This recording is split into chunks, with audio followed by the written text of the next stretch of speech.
In the beginning, there was balance. Not the fragile equilibrium of opposing forces held in check by vigilance and restraint, but a fundamental harmony woven into the fabric of existence itself. Light and darkness flowed through the world like two rivers meeting in a delta, their waters distinct yet mingling, creating something greater than either alone. The ancient world understood this balance not as a treaty between enemies, but as a natural law, as essential and unchallengeable as gravity or time. But understanding and wisdom are not the same thing, and knowing that balance must be maintained is not the same as possessing the restraint to preserve it. Centuries before our story begins, long before the four youths, who would become warriors of light, drew their first breath, there existed a civilization of such technological and magical sophistication that their achievements would seem like fever dreams to the people who would eventually inherit their world. These were the ancients, a society that had learned to harness the fundamental energies of creation through crystalline structures of impossible complexity and beauty. 4 great crystals became the pillars of their civilization, each aligned to one of the classical elements that composed reality: earth solid and enduring, water flowing and adaptive, fire passionate and transforming, wind free and ever-changing. Through these crystals, the ancients channeled power that reshaped continents, commanded weather, and extended their lives far beyond natural limits. But power, as every civilization eventually learns, is a double-edged blade that cuts both ways. The ancients grew drunk on their own capabilities, pushing boundaries not because those boundaries needed pushing, but simply because they could. They developed technologies that drew ever more deeply on the crystal's energy, extracting light from the very bones of the world with an appetite that knew no satisfaction. Cities rose that floated above the earth on cushions of pure magical force. Towers scraped clouds that themselves had been sculpted into artistic forms.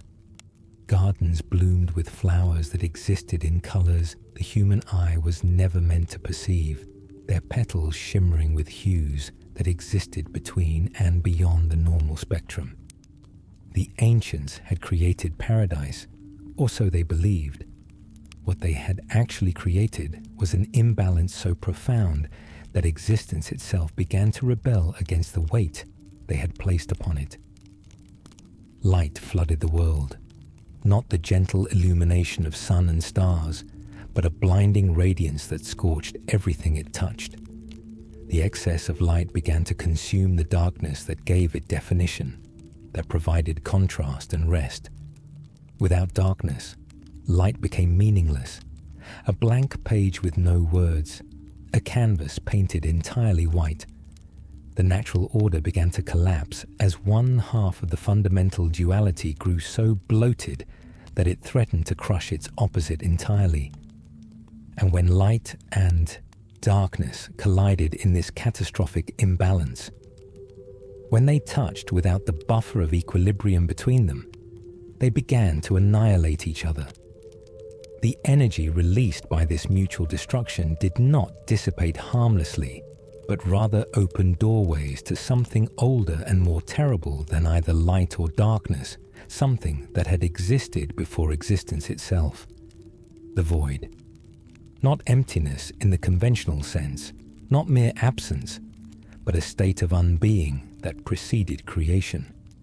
The void was the canvas before the painting, the silence before the music, the nothing from which something had emerged, and to which, if left unchecked, something would return.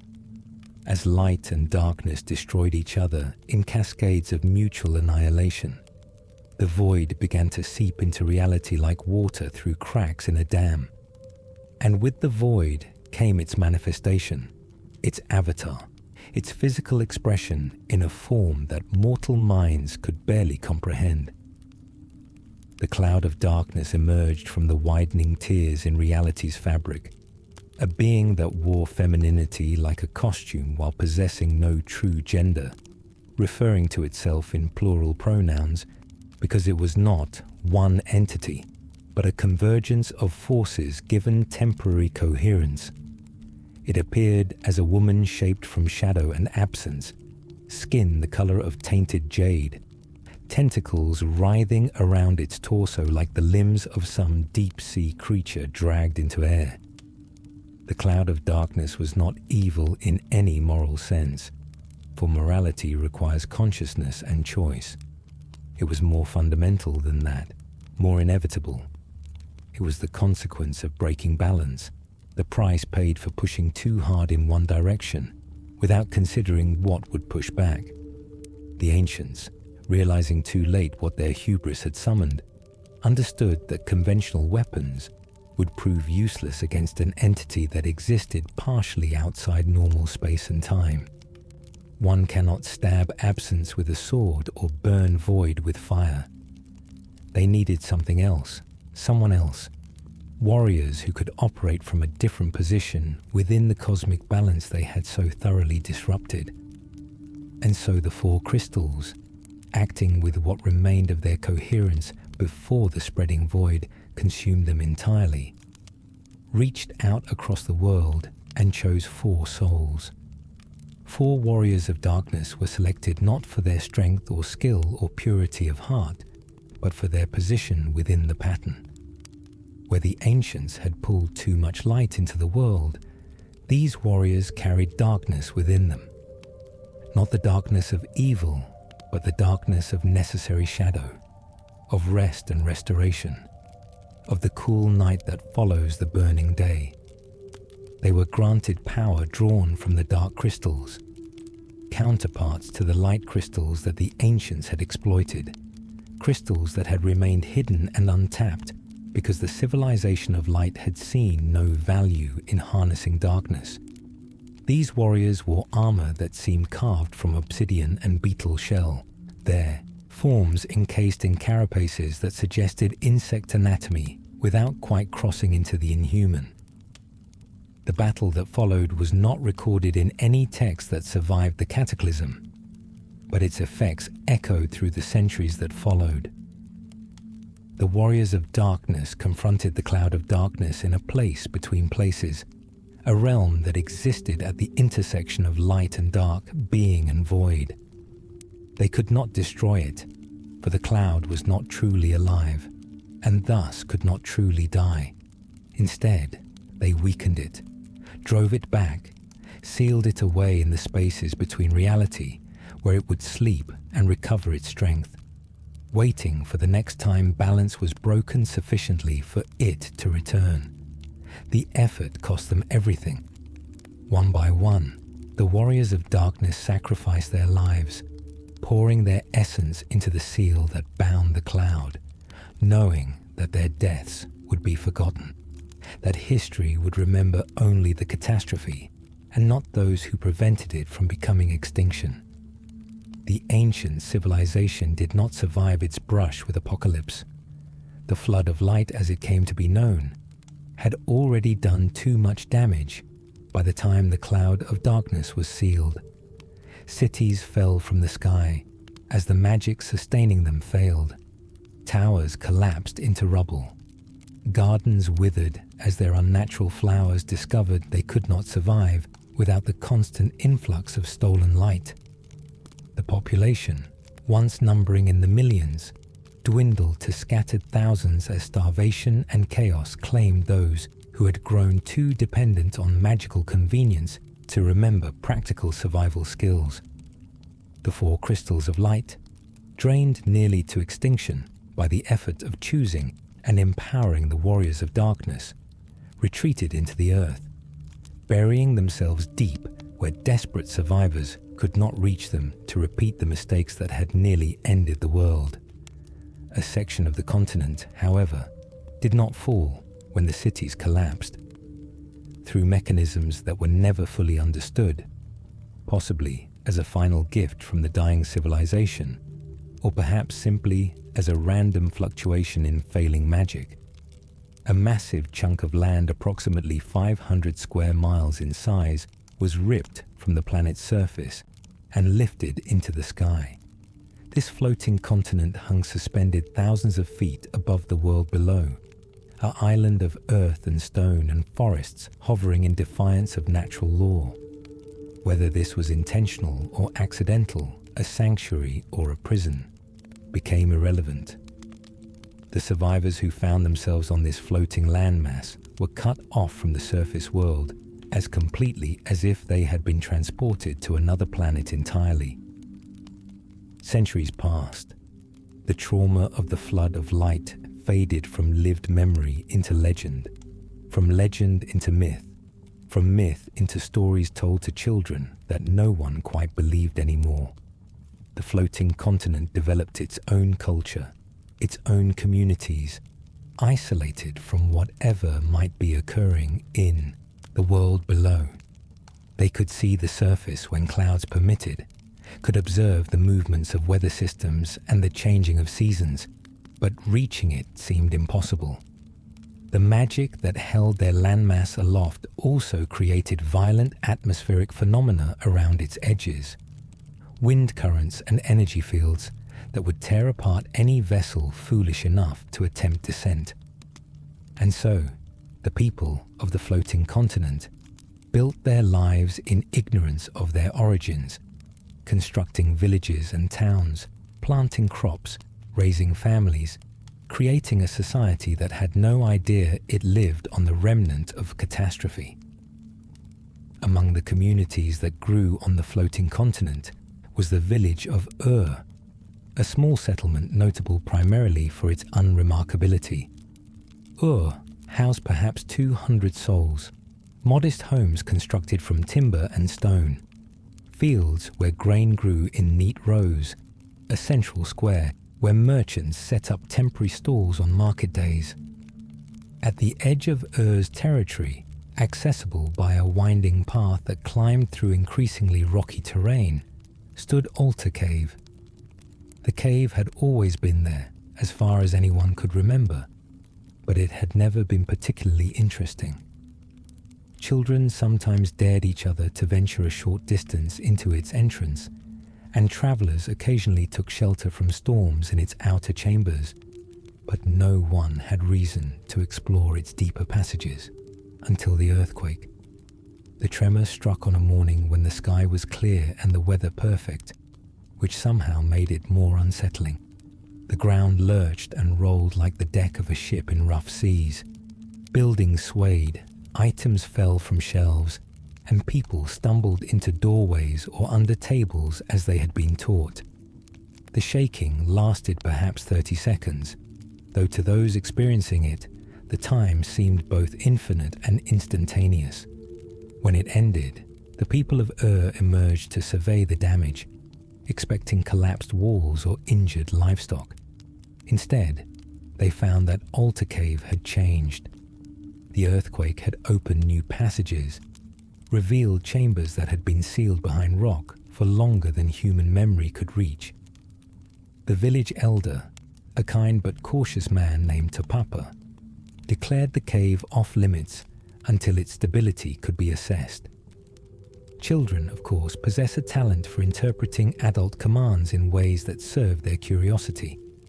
When an authority figure says a place is too dangerous to explore, what a child often hears is a challenge, an invitation to prove their bravery, a chance to discover what adults are so worried about. 4 orphan boys who Tapapa had raised after their parents perished in circumstances no one discussed, heard the prohibition against entering the cave and understood it as a dare. They were, by the standards of the day, unremarkable children. No prophecy had announced their births. No signs and portents had marked them as special. They fought and played and complained about chores like any other children. Their names, in the original telling of this story, were not considered important enough to preserve, and they became known simply as the Onion Knights, a term that meant greenhorns, novices, children playing at heroism, while understanding nothing of what real heroism required. But in the retelling, in the version that would eventually spread across the world and become something approaching canonical history, these 4 boys were given names and identities, distinct personalities that made them individuals rather than interchangeable representatives of childish curiosity. Luneth was the first to fall into the transformed cave, and in this version of events, he fell alone. He possessed the confidence that comes from never having truly failed at anything that mattered, a casual bravery born of inexperience rather than courage. His silver hair fell in a manner that seemed to defy gravity in the same way the floating continent itself defied normal physics, and his violet eyes carried the bright clarity of someone who had not yet learned that the world could be cruel without reason or mercy. The earthquake had opened a pit in a passage that Luneth had explored dozens of times before, a hole where solid stone should have been, and his momentum carried him forward before his reflexes could compensate.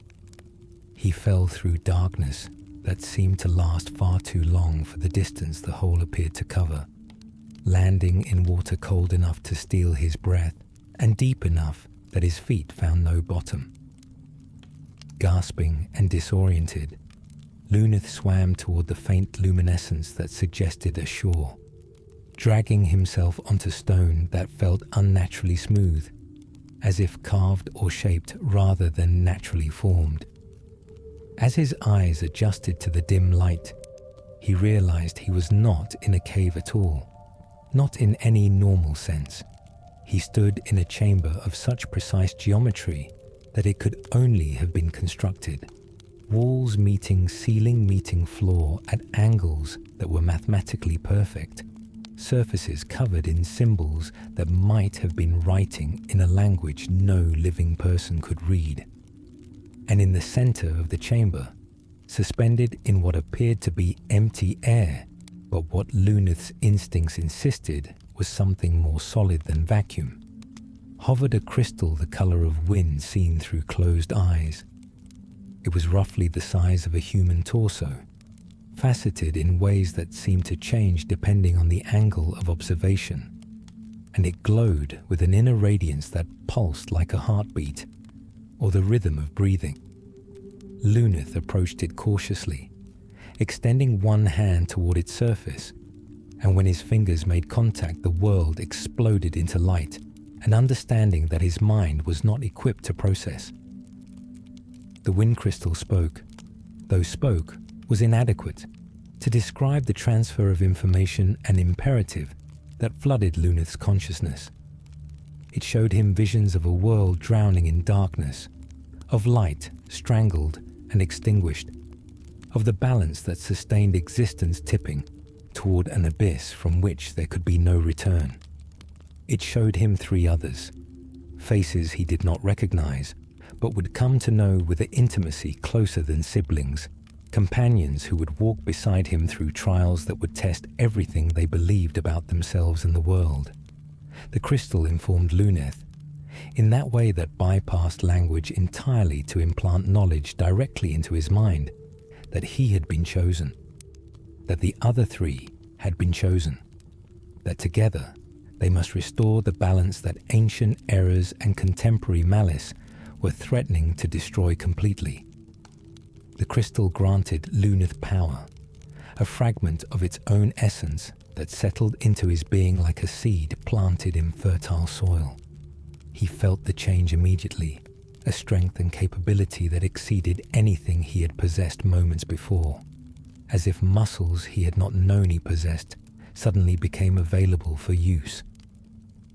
Job classes flooded his awareness, ways of shaping and channeling the crystal's gift into specific forms. He could become a warrior wielding blade and shield with the expertise of a veteran soldier.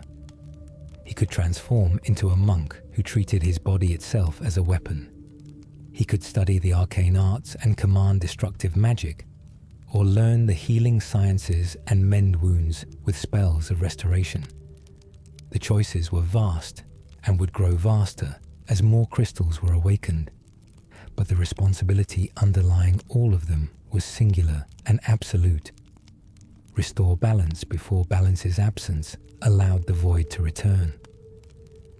When Luneth finally stumbled back into the village of his hair was still damp from his unexpected swim, and his expression carried the glazed quality of someone who has seen something that rewrote their understanding of reality.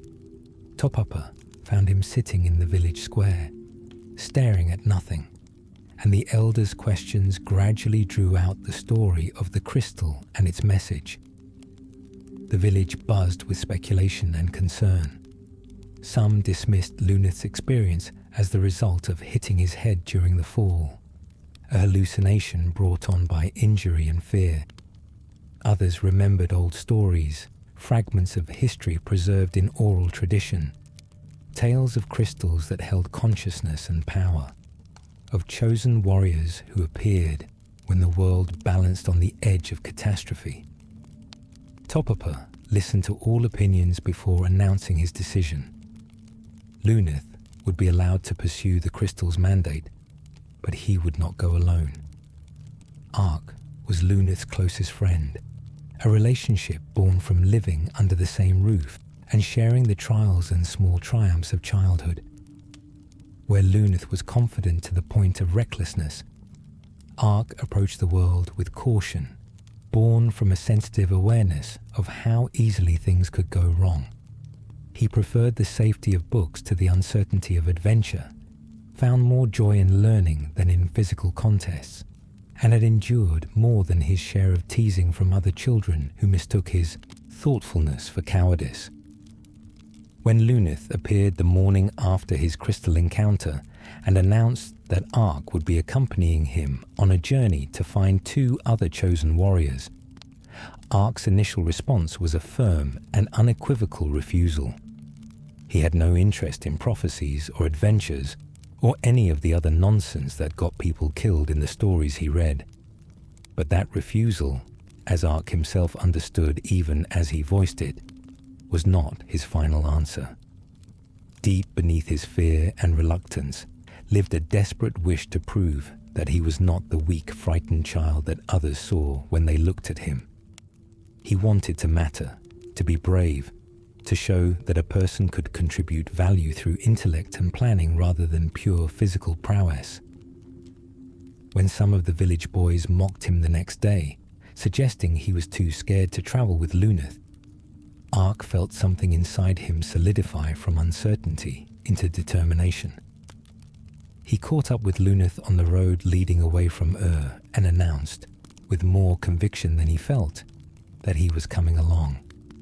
The journey would teach him bravery, or it would kill him, and either outcome seemed preferable to spending the rest of his life wondering if he could have been more than he was. Their journey took them northwest toward Kazus, a larger settlement than known for its talented blacksmith and its position as a trading hub for the northern regions of the floating continent.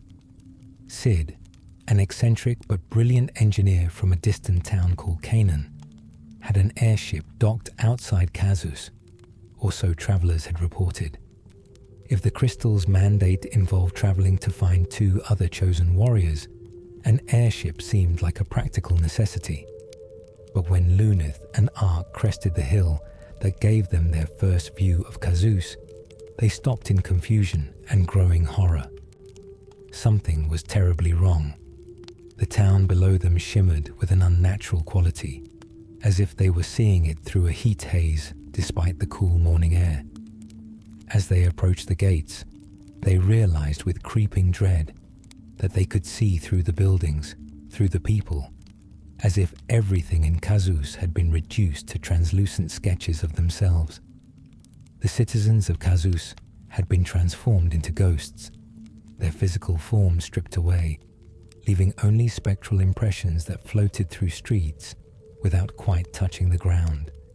They retained consciousness and memory, could see the boys approach, could speak in voices that sounded like they came from the bottom of a well, but they had been robbed of solidity, of physical presence, of the weight and substance that defined living existence. The terror in their eyes was profound, a fear that went beyond mere discomfort into existential horror at losing the basic sensation of being real. They explained, in fragments that Luneth and Ark had to piece together from multiple conversations, that a jinn had done this, a spirit creature, sealed away in a cave outside town for longer than anyone could remember, had been freed by the same earthquake that revealed the wind crystal. In revenge for its imprisonment, the jinn had cursed the entire population of Kazus, promising to restore their bodies only if certain demands were met, demands that seemed calculated to be impossible to fulfill. Luneth and Ark learned that Sid's airship was still docked outside town, and that someone was aboard it, someone with a body who had not been present when the curse fell.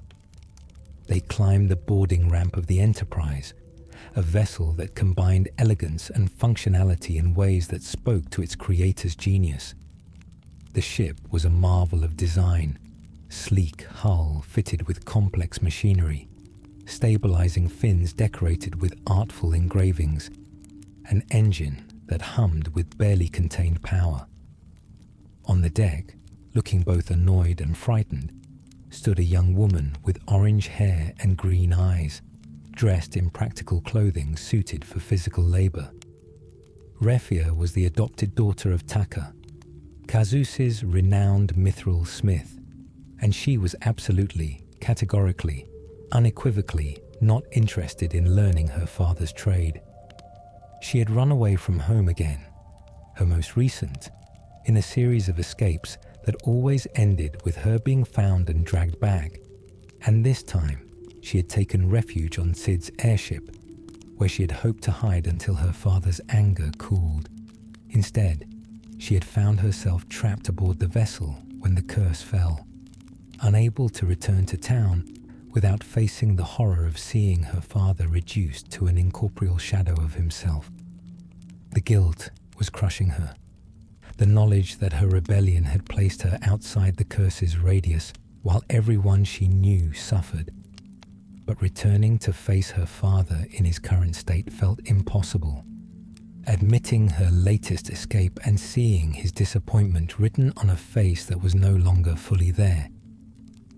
Luneth explained their situation, the crystal's mandate, the need to find 4 warriors chosen by forces they barely understood.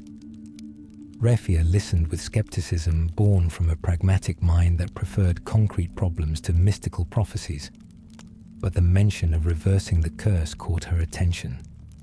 If defeating the jinn would restore the people of Kazus to their bodies, if there was any chance of undoing what had been done to her father, she would help. She agreed to join them, not because she believed in destiny or crystals or any of that nonsense, but because it offered hope of fixing the disaster that her absence had allowed her to avoid. Her rebellion had saved her from the curse, and the guilt of that salvation demanded that she help end it. The 3 of them continued to Castle Sassoon, a fortified structure that served as both royal residence and administrative center for the southeastern region of the floating continent. They hoped to find information about the jinn, weaknesses they could exploit, ancient texts that might contain binding spells or banishment rituals. Instead, they found a castle trapped in the same curse that afflicted Kazus. The guards were translucent outlines of themselves. The servants floated through halls without leaving footprints, and King Sasune sat on his throne as an impression of royalty rather than the thing itself. But one person in the castle had retained his body, a young soldier who had been away on training exercises when the curse struck and returned to find his liege and companions transformed. Ingus was everything a storybook knight should be, brave without being reckless, honorable without being rigid, dedicated to duty while retaining compassion for those he served. His blonde hair was cut in a practical style that suggested military discipline, and his blue eyes carried the steady gaze of someone who had trained himself to face danger without flinching. He had been outside the castle when the jinn's curse fell, and his frustration at having been absent during a crisis that clearly required a warrior's intervention was evident in every line of his body. His primary concern was Princess Sarah, the king's daughter, who had vanished sometime after the curse fell. Ingus feared that the jinn had kidnapped her, perhaps as a hostage or worse. When Luneth explained their mission from the wind crystal, Ingus saw an opportunity to serve his kingdom in a way that transcended normal soldiering. If these three were truly chosen warriors destined to restore balance to the world, and if their first task involved defeating the jinn that had cursed 2 population centers, then assisting them was identical to protecting his kingdom. He pledged himself to their cause, bringing with him the training and discipline of a professional soldier to complement Luneth's reckless courage, Ark's intellectual approach, and Refia's practical problem-solving. The 4 of them, strangers bound by prophecy and immediate necessity, set out to track down Princess Sarah and confront the jinn in the sealed cave where it had made its lair. The sealed cave was neither sealed nor much of a cave anymore, the earthquake having shattered the barriers that had kept the jinn imprisoned for centuries. They found Princess Sarah not as a captive, but as an active participant in her own rescue, having taken it upon herself to track the jinn to its lair and attempting to seal it away once more, using techniques from old texts she had studied. She was brave and headstrong, refusing to sit helplessly in the castle while her people suffered, and her presence both complicated and clarified the situation. With Sarah's help, they located the jinn in a chamber deep within the cave system, a space that had once been carefully warded but was now exposed to the world. The jinn was a creature of smoke and malice, its form constantly shifting between nearly solid and barely corporeal, eyes burning with resentment at centuries of imprisonment. It attacked with magic that warped perception and assaulted the mind, illusions that made the cave walls seem to close in, or the floor drop away into an abyss. But the 4 warriors, guided by Sarah's knowledge of binding rituals and empowered by the fragment of the wind crystal that each of them now carried, fought back with a coordination that felt surprising given their recent acquaintance. Luneth struck with sword and shield. Ingus matched his attacks from a different angle. Refia supported them with healing magic she barely understood how to use, and Ark directed their efforts with tactical suggestions that proved more valuable than his self-doubt had led him to expect. When the jinn finally fell, dissipating into smoke that reeked of sulfur and defeat, Sarah immediately began the ritual to seal it away permanently this time, to ensure it could never again curse populations in revenge for imprisonments it probably deserved. The sealing spell flared with light that filled the chamber and spread beyond it, racing through the cave system and then extending further, reaching Kazus and Castle Sassoon simultaneously. The curse broke like glass shattering, and everywhere it had touched, solid forms returned to bodies that had been reduced to phantoms. People stumbled as they suddenly possessed weight again, flexed fingers that could once more grip objects, embraced each other in relief and joy at the return of fundamental physical existence. As the 4 warriors emerged from the sealed cave into afternoon sunlight, they felt the presence of the wind crystal, even though it remained in Altar Cave miles away. A connection had been established, a resonance between the crystal's essence and their own beings, and through that connection came understanding and instruction. The crystal confirmed what Luneth had been told. They were the warriors of light chosen to restore balance to the world.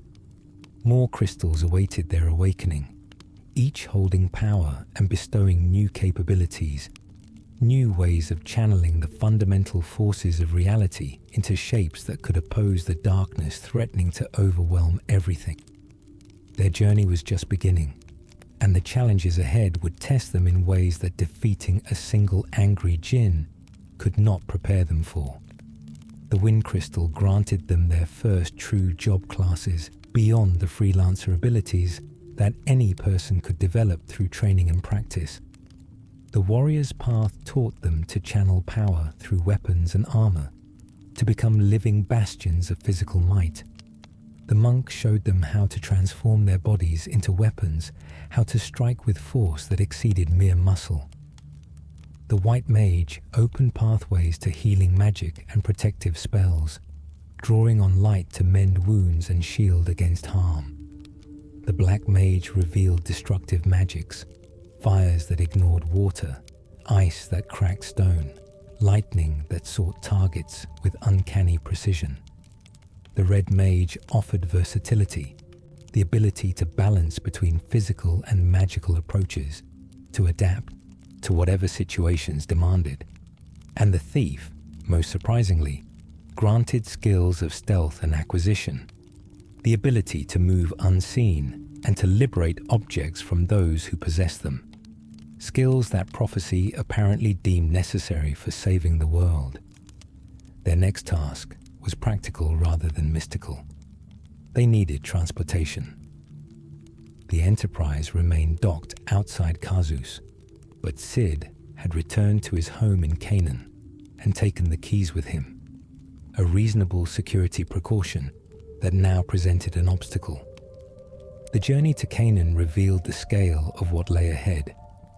To reach Sid's hometown, they had to cross through Nell Valley, a passage blocked by an enormous boulder that prohibited travel without some means of removing or circumventing it. The boulder had been there for years, a natural formation that had fallen into the valley during some previous geological event and wedged itself perfectly into the narrow point where travelers needed to pass. Ships could not fly over it because the valley's winds created turbulence too severe for safe navigation, and explosives sufficient to destroy it would likely cause an avalanche that would make the valley even more impassable. Sid's wife in Canaan was deathly ill when they arrived, a wasting sickness that the local healer could not cure because it required medicine that only grew in regions no one could reach without an airship. The situation created a perfect closed loop of impossibility. They needed the airship to obtain the medicine, but Sid would not provide the airship's keys without assurance his wife could be healed, which required the medicine they could not get without the airship. Luneth, exercising initiative that bordered on theft, but which everyone tacitly agreed counted as creative problem-solving given the circumstances, discovered that one of the monsters in a nearby cave occasionally dropped a rare elixir among its possessions. After a tense expedition into dangerous territory, they obtained the elixir and presented it to Sid, who administered it to his wife with hands that shook from exhaustion and barely restrained hope. The elixir worked, color returning to the woman's face as vitality flooded back into a body that had been slowly failing. Sid wept with relief and gratitude, and then, true to his word, granted them access to the Enterprise's treasure room, where he had stored equipment and supplies from previous adventures. Among those supplies was a mithril ram, a device designed by Sid during an earlier phase of his career, when he had dreamed of removing the Nell Valley boulder. He had never completed the project, other priorities and his wife's declining health consuming the time and energy such an undertaking would require. But now, with proper motivation and assistance, the ram could be attached to the Enterprise's prow, transforming the elegant airship into a battering tool capable of smashing through stone. Tucker, Refia's adoptive father, contributed his expertise to the project when they returned to Kazus with the ram and Sid's designs. The mithril smith worked through the night, forging brackets and reinforcements, ensuring the ram's attachment would not compromise the Enterprise's structural integrity when it inevitably struck the boulder with tremendous force. Refia watched him work, observed the care and skill with which he shaped metal, and understood for the first time that his insistence on teaching her his trade had never been about forcing her into a mold, but about sharing something he loved with someone he considered his daughter. She still had no intention of becoming a blacksmith, but the guilt over running away transformed into a resolve to make him proud in her own way, to show him that his kindness and patience had not been wasted, even if she chose a different path. The Enterprise, with its new ram attachment, was not graceful. The beautiful lines Sid had designed were disrupted by the brutal functionality of the ram, and the whole vessel listed slightly forward from the added weight. But when Luneth piloted it toward Nell Valley, when he accelerated to the speeds the ram's design required and aimed the ship toward the boulder that had blocked passage for years, the impact was spectacular. Stone shattered under mithril, moving at tremendous velocity, fragments flying in all directions, dust filling the air so thickly that visibility dropped to arm's length. The Enterprise survived the collision, though barely. Its ram bent and deformed, its hull cracked in places that would require repair before it could safely fly again. But the boulder was destroyed, the valley opened, and passage to regions beyond the northern part of the floating continent was now possible for travelers willing to walk where ships could not yet go. They continued south on foot, entering territories that felt different from the lands around and Kazus. Forests thicker and darker, mountains more rugged, villages with distinct architectures and cultural practices. The wider world of the floating continent revealed itself to be more diverse than any of them had realized. Communities separated by geography, developing their own traditions and approaches to common challenges. In Canaan, they encountered mages who had preserved knowledge from the ancient civilization, fragments of texts and techniques that most people had forgotten or dismissed as myth. The mages spoke of the floating continent not as the world, but as a refuge, explained that an entire planet existed below the clouds, a surface world that the ancestors had fled or been separated from during some catastrophe that history had not faithfully preserved. This revelation shifted everything they thought they understood about their situation. If the floating continent was merely a fragment of a larger world, then the crystals they needed to find might not all be accessible from where they currently stood. The wind crystal had been the first, but the wind was just one element. Water, fire, and earth remained, each presumably guarded by its own crystal, each waiting to grant new powers and new understanding. And if those crystals existed on the surface world below, then no amount of walking across the floating continent would bring the warriors any closer to their goal. The mages directed them toward the peak of a mountain that loomed over the southern edge of the floating continent, a summit perpetually wreathed in clouds that obscured whatever might exist beyond it. Ancient texts, preserved in the mages' libraries, suggested that a passage existed somewhere on that peak, a pathway that connected the floating continent to the world below. The texts were fragmentary and contradictory, written in archaic language that the mages themselves struggled to interpret, but the consensus was clear enough. If the warriors needed to descend, that mountain represented their best and possibly only option. The climb was treacherous, paths narrow and crumbling, winds fierce enough to knock an unwary traveler from the mountainside. They encountered creatures adapted to the extreme altitude, birds with wingspans that seemed impossible, mountain cats whose thick fur allowed them to survive temperatures that would freeze exposed human skin in minutes. Ark whose scholarly inclinations had never prepared him for physical hardship of this magnitude, struggled more than the others, and there were moments when his determination wavered, when he considered turning back and admitting that perhaps he was not suited for this kind of adventure after all. But each time he faltered, one of his companions would notice and offer assistance without making him feel weak, would share water or take some of the weight he carried, or simply walk beside him in companionable silence that communicated support more effectively than encouragement could have. Near the summit, they found signs of habitation that predated their civilization. Stone structures carved into the mountainside, worn smooth by centuries of weather, but still recognizable as deliberately constructed architecture.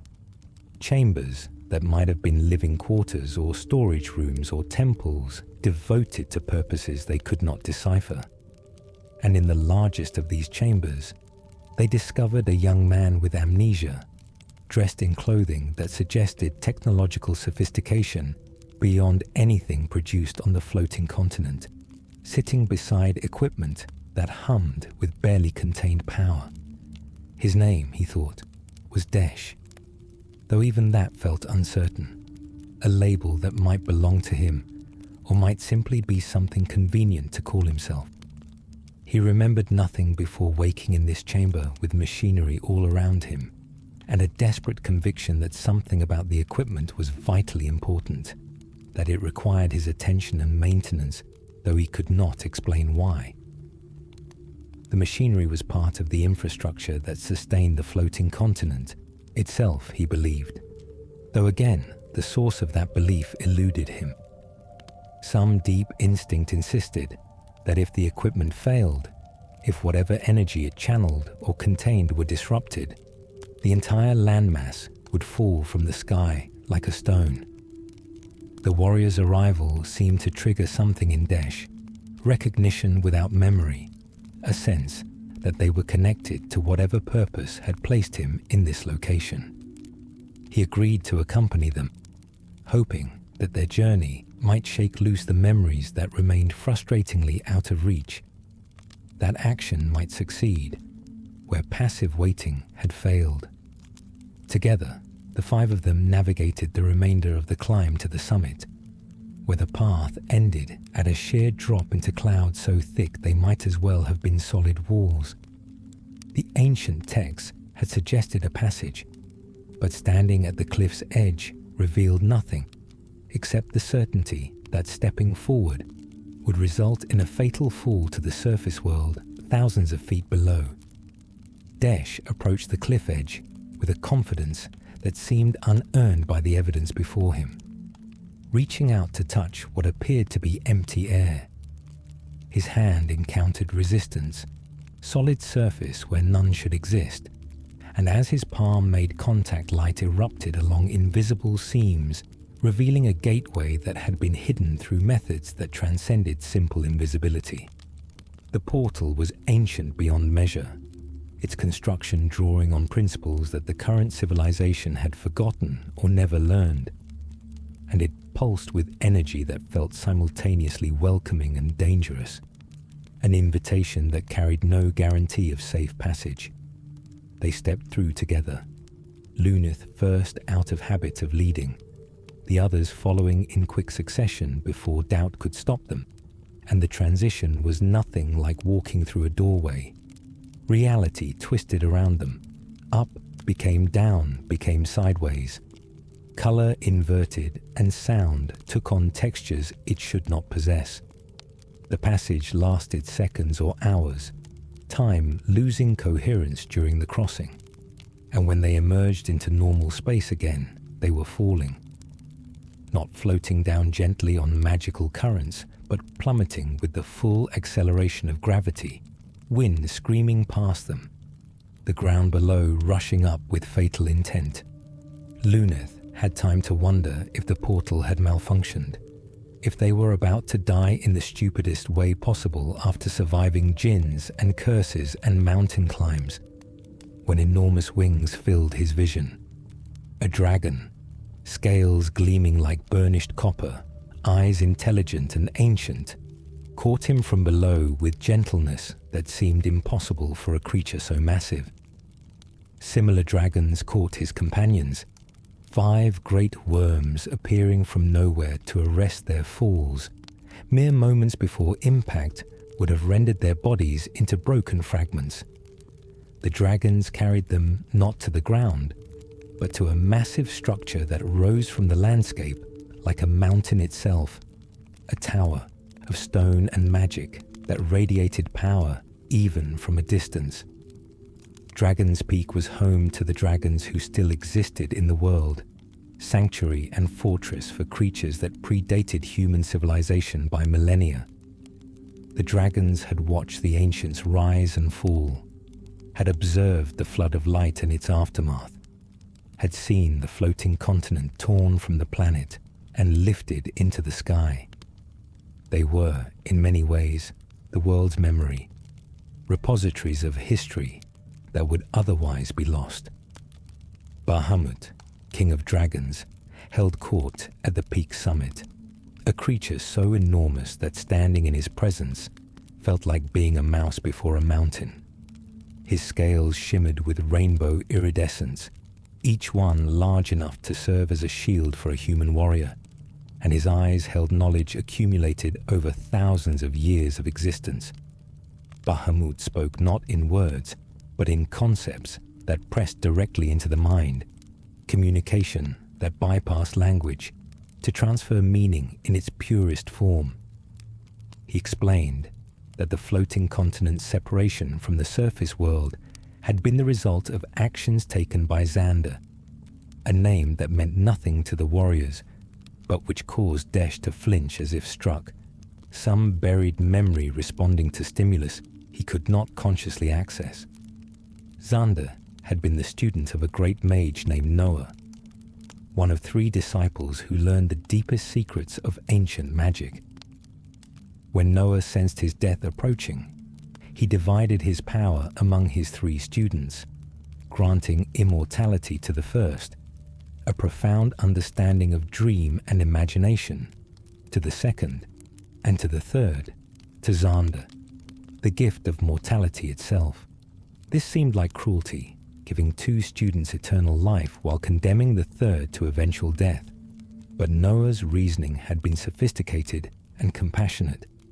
Mortality, he believed, gave life meaning and urgency, forced one to appreciate time because time was limited, created the conditions under which achievement and connection mattered. Immortality, by contrast, might seem like a blessing, but often became a curse, stretching existence until nothing felt significant because everything could be delayed indefinitely. Noah gave Xander mortality as a gift, the most precious present the old mage could conceive. Xander had not interpreted it that way. He saw only that his brothers received eternal life while he was condemned to die, that Noah had loved him less, had valued him as unworthy of preservation. The perceived rejection twisted into rage, and then obsession. If he could not have eternity, then no one deserved it. If time would eventually claim him, then time itself should be unmade, existence itself unraveled, the entire world dissolved back into the void from which creation had emerged. Xander turned his formidable talents toward dark magic, toward techniques that drew on forces older and more terrible than the elemental powers most mages studied. He discovered ways to manipulate the fundamental structure of reality, to push the balance between light and dark toward extremes that would inevitably summon the cloud of darkness. To execute his plan, Xander needed to disrupt the elemental balance that the 4 crystals maintained. The floating continent's separation was his first major success, achieved through magic that overloaded the wind crystal with excess energy, creating an imbalance so severe that the land itself rebelled. The chunk of earth that would become the floating continent was ripped from the planet's surface, its departure creating a massive crater that filled with water and became an inland sea, the separation weakened the wind crystal significantly, reducing its ability to maintain balance, pushing the world one step closer to the catastrophic imbalance that would allow the cloud of darkness to return. Bahamut had been waiting for the warriors of light to appear, prophecy, and his own draconic foresight, having predicted their eventual arrival. He granted them power, a fragment of his own essence crystallized into materia that would allow them to summon his aid in their most desperate moments, to call upon dragon fire and dragon fury when their own strength proved insufficient. More practically, he explained that they needed to reach the fire shrine located beneath the floating continent to restore the damage Xander's magic had done, to reconnect the separated landmass with the surface world and allow proper circulation of elemental energy.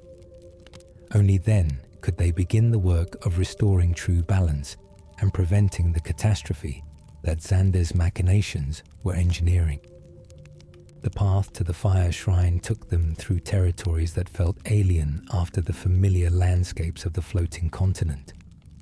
The surface world was vast beyond imagination.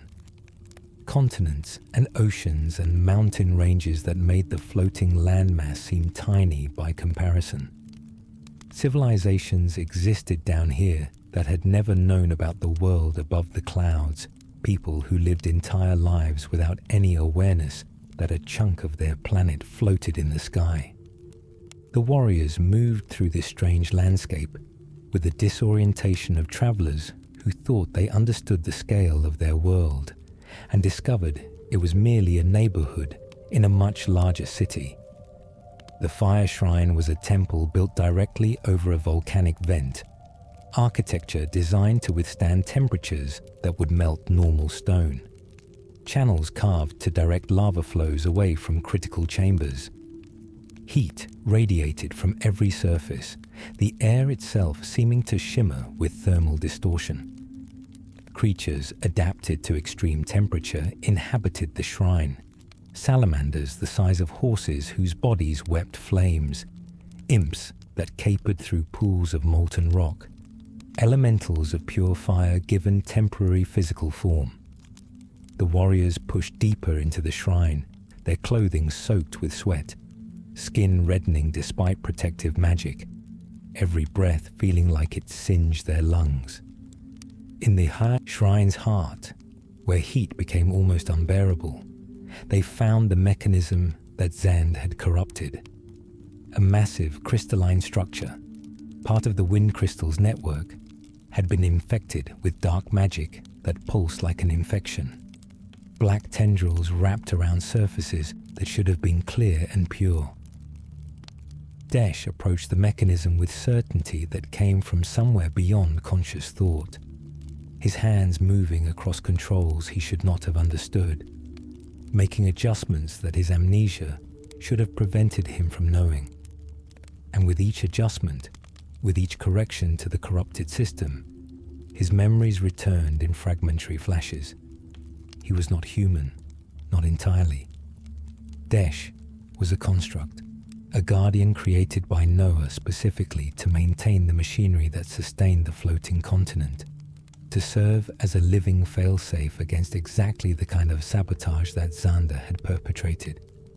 His memories were not truly lost, but rather stored in the systems he had been designed to protect, and as he repaired them, as he reversed the damage Xander had done, those memories flooded back with overwhelming clarity.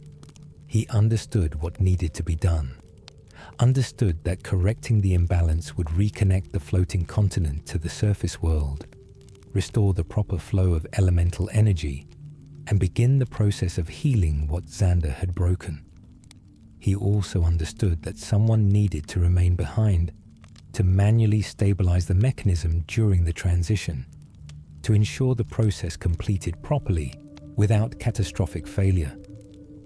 The heat in the chamber was already lethal to normal humans, kept at bay only by the protective magic the warriors maintained with effort and concentration. The adjustments Desh needed to make would bring him directly into contact with energies hot enough to vaporize flesh instantly. It was a suicide mission, a sacrifice that would cost him the existence he had only just remembered. Desh made his choice with the calm acceptance of someone who had always known, on some level, what his purpose required. He was not afraid, not truly. He had been created for this moment, designed specifically to be the solution to this problem. His entire existence, even the years of amnesia wandering the mountaintop, had been leading to this. He asked the warriors to leave, to get clear before he initiated the final sequence. And when Luneth tried to argue, tried to find another solution that would not require Desh's death, the construct smiled with genuine warmth and insisted there was no other way. Some problems could only be solved through sacrifice. Some situations required someone to choose between their life and the greater good, and this was one of them. The warriors retreated, fighting their way back through the fire shrine as the mechanism behind them began its work, as the corrupted structure shook and groaned under the strain of being forcibly returned to proper function.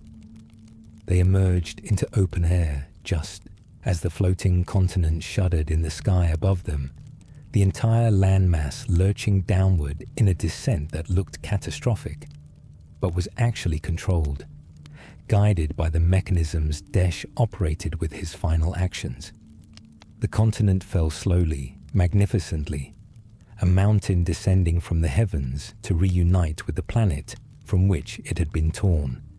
The impact, when it came, was gentle beyond all reasonable expectation, the landmass settling into the crater it had left centuries before, as if the separation had never occurred. Desh did not emerge from the fire shrine. The warriors waited, hoping against evidence that somehow he had survived, that his nature as a construct might have protected him from temperatures that would kill normal humans.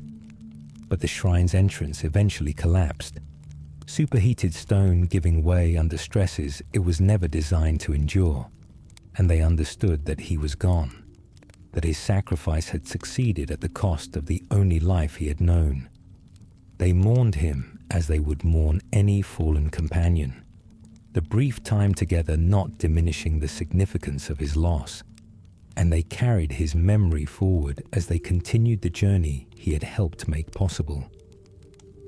With the floating continent reconnected to the surface world, with the wind crystal's network partially restored, the warriors focused on their next objective, finding and awakening the water crystal.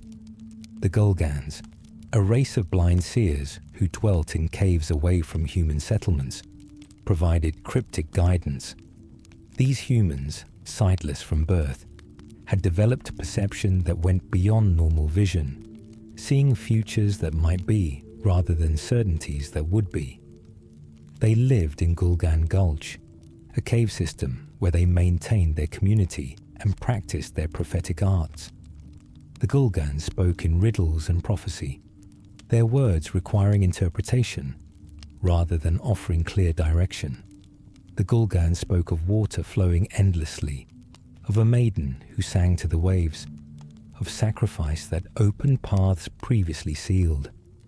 They warned of darkness growing stronger, of light being slowly strangled, of a balance tipping toward catastrophe that would dwarf the flood of light in its destructive scope.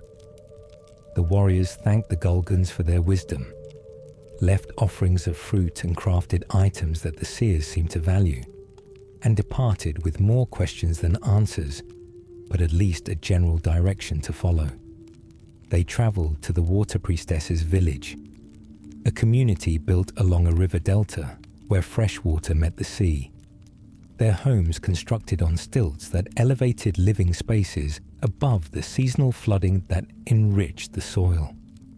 The village revered water as the source of all life, their entire culture organized around cycles of tides and rainfall, their celebrations timed to align with lunar phases and weather patterns. The priestess, when she agreed to meet with them, was younger than they expected. A woman barely older than they were, whose serene expression suggested wisdom beyond her years. Arya was her name, and she carried the title of Water Maiden, a position that combined religious authority with practical responsibility for maintaining the village's relationship with the element they depended upon. She possessed the ability to communicate with water itself, to sense its moods and movements, to understand the messages it carried from distant places. When the warriors explained their mission, when they spoke of the water crystal and the need to awaken it before Xander's plans progressed further, Arya's expression shifted from curiosity to resignation. She had known this day would come. Her visions and her connection to water having shown her fragments of a future where her participation would be required and her survival uncertain. The water crystal rested in the Cave of Tides, a network of flooded passages that filled and emptied with the ocean's rhythm, accessible only during the brief window when tides receded enough to expose the entrance, but before they returned to flood the passages once more. Arya guided them through the cave with practiced confidence, navigating by signs invisible to the warriors, reading the patterns of water stains on stone and the behavior of pools that communicated information about passages ahead.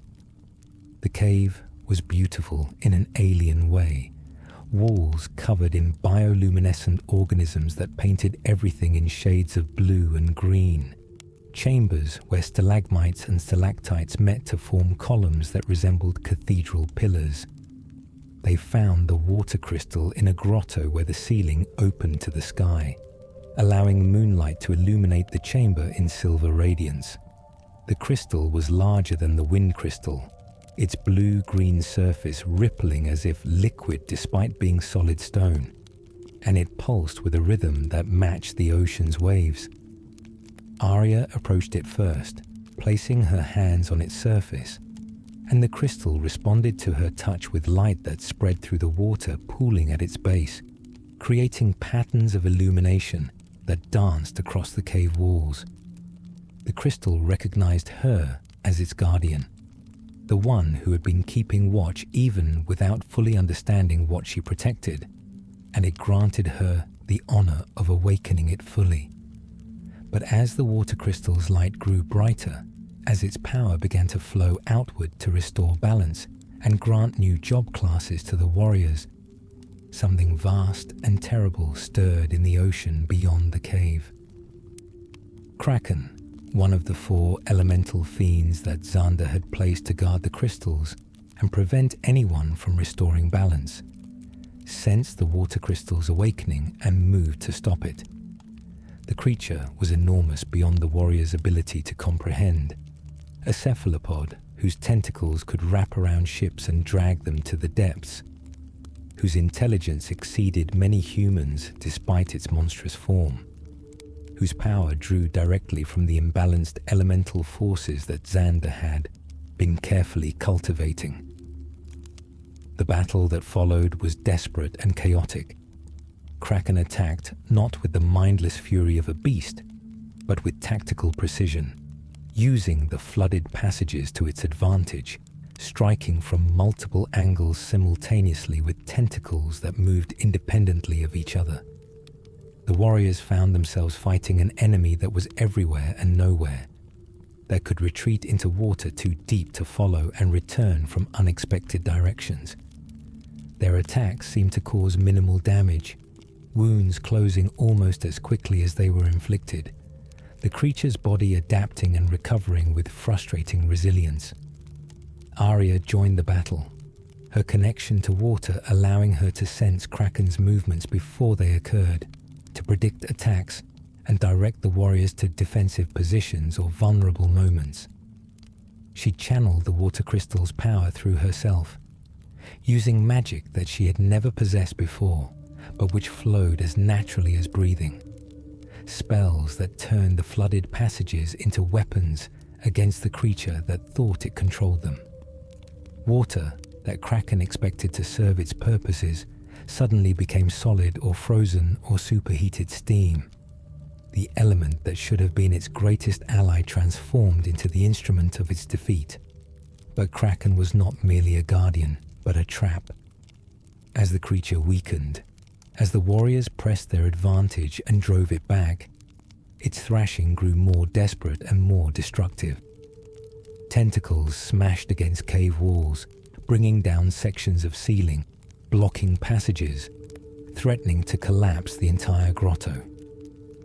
The warriors realized too late that defeating Kraken in this location would likely cause a cave-in that would kill them all, that Xander's servant had been positioned not just to prevent the water crystal's awakening, but to ensure that anyone who succeeded would die in the effort. Arya understood before the others what needed to be done. She positioned herself between the warriors and Kraken's most devastating attacks, using her connection to the water crystal to erect barriers that the creature could not immediately penetrate. She directed the warriors to retreat, to get clear of the cave, while she maintained the defenses that kept Kraken contained. Her voice was calm as she gave these instructions, no panic or fear evident, even as she issued what were clearly final orders. She had foreseen this moment, had known that awakening the water crystal would require her life, and she had accepted that price because the alternative, allowing Xand to succeed in his plans, was unacceptable. The warriors hesitated, unwilling to abandon someone who had fought beside them, who had just moments ago been laughing and celebrating the crystal's awakening. But Arya's expression left no room for argument. This was not a situation where heroic last-minute rescues were possible. Someone needed to hold the line while others escaped, and she was the only one who could maintain the barriers long enough. She asked them to honor her sacrifice by surviving, by continuing the mission, by ensuring that her death served the greater purpose of restoring balance and stopping Xand. And then she turned her full attention to Kraken, channeling everything the water crystal had granted her into a final series of attacks that would destroy the creature and, inevitably, herself in the process. The warriors ran, carrying with them the sound of battle behind them, the crashes and screams and magical detonations that marked Arya's last stand. They emerged from the Cave of Tides just as the entrance collapsed, tons of stone falling to seal the passages forever, entombing both the defeated Kraken and the Water Maiden, who had given her life to ensure its destruction. The ocean flooded the collapsed passages, reclaiming the space that humans had briefly navigated, and somewhere beneath the waves, the water crystal continued its work, restoring balance one drop at a time, powered by the sacrifice of the woman who had loved water more than life itself. The grief that followed was profound and complicated. They had known Arya for such a short time, mere days of traveling and fighting together, but her loss hit with disproportionate force because it was the first death among people they had come to care about, the first sacrifice that felt personal rather than historical. Desh's death had been shocking but somehow abstract, the result of mysterious mechanisms they barely understood. Arya's death was visceral and immediate, the direct consequence of fighting a monster, and her absence transformed their understanding of what their mission would require. The prophecy had called them warriors of light, had granted them powers and destiny, but it had never promised they would survive, never suggested that heroism came without cost. The water crystal, before its connection with them weakened beyond communication range, granted new job classes as reward and encouragement. The scholar could identify enemy weaknesses and coordinate attacks with tactical precision. The geomancer channeled the power of the earth beneath their feet, attacking with spells that drew on local geography. The Viking commanded ships and water-based abilities, their strength tied to the oceans that covered most of the world. the dragoon learned to leap to impossible heights and descend with attacks that struck like thunder. The Dark Knight wielded their own life force as a weapon, trading health for devastating offensive magic. And the Bard or Evoker, depending on personal inclination, could support allies or summon legendary creatures to fight alongside them. These new capabilities came at a price, the water crystal having been weakened by its battle with Kraken and by channeling its power through Arya's sacrifice. The imbalance that Xander had created was being slowly corrected, but the process was straining the crystals themselves, pushing them toward the limits that might result in their shattering if too much more was demanded. The warriors understood, through impressions that the crystal left in their minds before communication ceased, that they were racing against time in ways more literal than they had realized. If they did not restore balance soon, if they allowed Xander's plans to progress much further, the crystals might break entirely, eliminating any possibility of correction and ensuring the Cloud of Darkness's return. Their next objective was the Fire Crystal, located somewhere in the volcanic regions of the southern continent, where dragons made their lairs and humans rarely ventured. The journey there revealed more of Zan's influence on the world. Towns that should have been thriving were struggling, their populations declining, crops failing despite adequate rainfall and favorable seasons. An invisible weight seemed to press down on everything, a sense of wrongness that people could feel but not articulate. The growing imbalance manifesting as general malaise and declining vitality.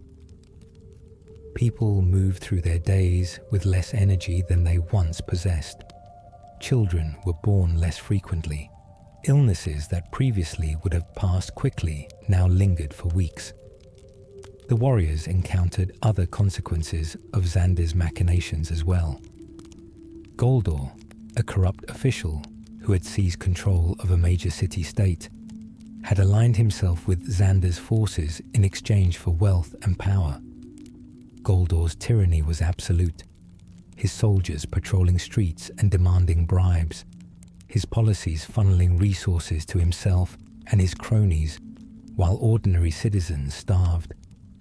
He had imprisoned the city's rightful ruler, a wise elder who had opposed Goldor's attempts to collaborate with Xander, and he maintained control through a combination of military force and magical compulsion that broke the spirit of anyone who might otherwise organize resistance. The warriors liberated Goldor's city, not because it was part of their primary mission, but because ignoring such suffering while passing through felt like complicity. They infiltrated his palace, fought through guards who were themselves victims of the system they enforced, and confronted Goldor in his treasure vault, where he sat surrounded by gold that could have fed his city for years, but which he hoarded with the mindless compulsion of a dragon guarding its hoard. The battle was brief, Goldor's actual combat abilities minimal, despite his wealth and influence, and his death freed the city from tyranny's grip, but left complicated questions about governance and justice that the warriors were not equipped to answer. They continued toward the volcanic region, guided by rumors and fragments of prophecy, searching for the fire crystal's location. The landscape grew increasingly hostile, vegetation giving way to barren stone, water sources becoming scarce and sulfurous, the air thick with ash that made breathing difficult and coated everything in grey, powder. They navigated around lava flows that carved glowing rivers through the darkness, crossed bridges of cooled stone that might collapse if the volcano beneath them became more active, and fought creatures adapted to temperatures that would kill humans through exposure alone. The fire crystal was located in a shrine deep within the molten cave, a temple built by ancient civilizations who had worshipped fire as a god, who had made pilgrimages to this place to offer sacrifices and seek blessings from the flames. The shrine's architecture was both beautiful and terrifying.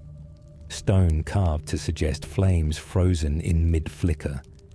Channels cut to direct lava flows in patterns that created artful displays of liquid rock. Chambers where heat was concentrated through clever design, until the temperature approached what could be endured only briefly, even with magical protection. They found the fire crystal pulsing with barely contained energy, its red-orange light painting everything in hellish hues, its temperature so intense that approaching within arm's length required every protective spell they could conjure. Unlike the water and wind crystals, which had seemed pleased to see the warriors and eager to help restore balance, the fire crystal radiated barely controlled fury, its element's passionate nature expressing itself as rage at the imbalances that constrained it. The crystal did not speak in words or impressions, but in emotions that flooded through whoever touched it. Anger at Zand for disrupting natural order, determination to see balance restored regardless of cost, and a fierce protective loyalty toward the world that it had been guarding since before humans existed. The fire crystal granted them its power without ceremony or instruction, a flood of new capabilities that felt like being burned and healed simultaneously. The Knight class, with its emphasis on protecting allies and enduring damage meant for others. The Ranger, who commanded animals and moved through wilderness with unmatched skill. The Magic Knight, who could infuse weapons with elemental magic and swing spells like swords. The Phoenix Down items they had been carrying suddenly made more sense. The fire crystal's power explaining how resurrection magic functioned, and how it could be channeled through the right materials. The battle against Marilith was a masterclass in tactical combat from a foe who had spent centuries perfecting the art of killing. She moved through the shrine with absolute familiarity, knowing every passage and platform, using the environment to her advantage while denying the warriors any favorable positioning. Her 6 swords created a zone of death that none of them could penetrate without suffering grievous wounds, and whenever they tried to flank her or attack from range, she would slither to a new position that invalidated their strategy. Fire magic, which would be their most powerful offensive tool in most situations, was useless against a creature who bathed in lava for pleasure. Ark, whose scholarly nature had led him to study enemy patterns and tactical theory, finally identified Marilith's weakness.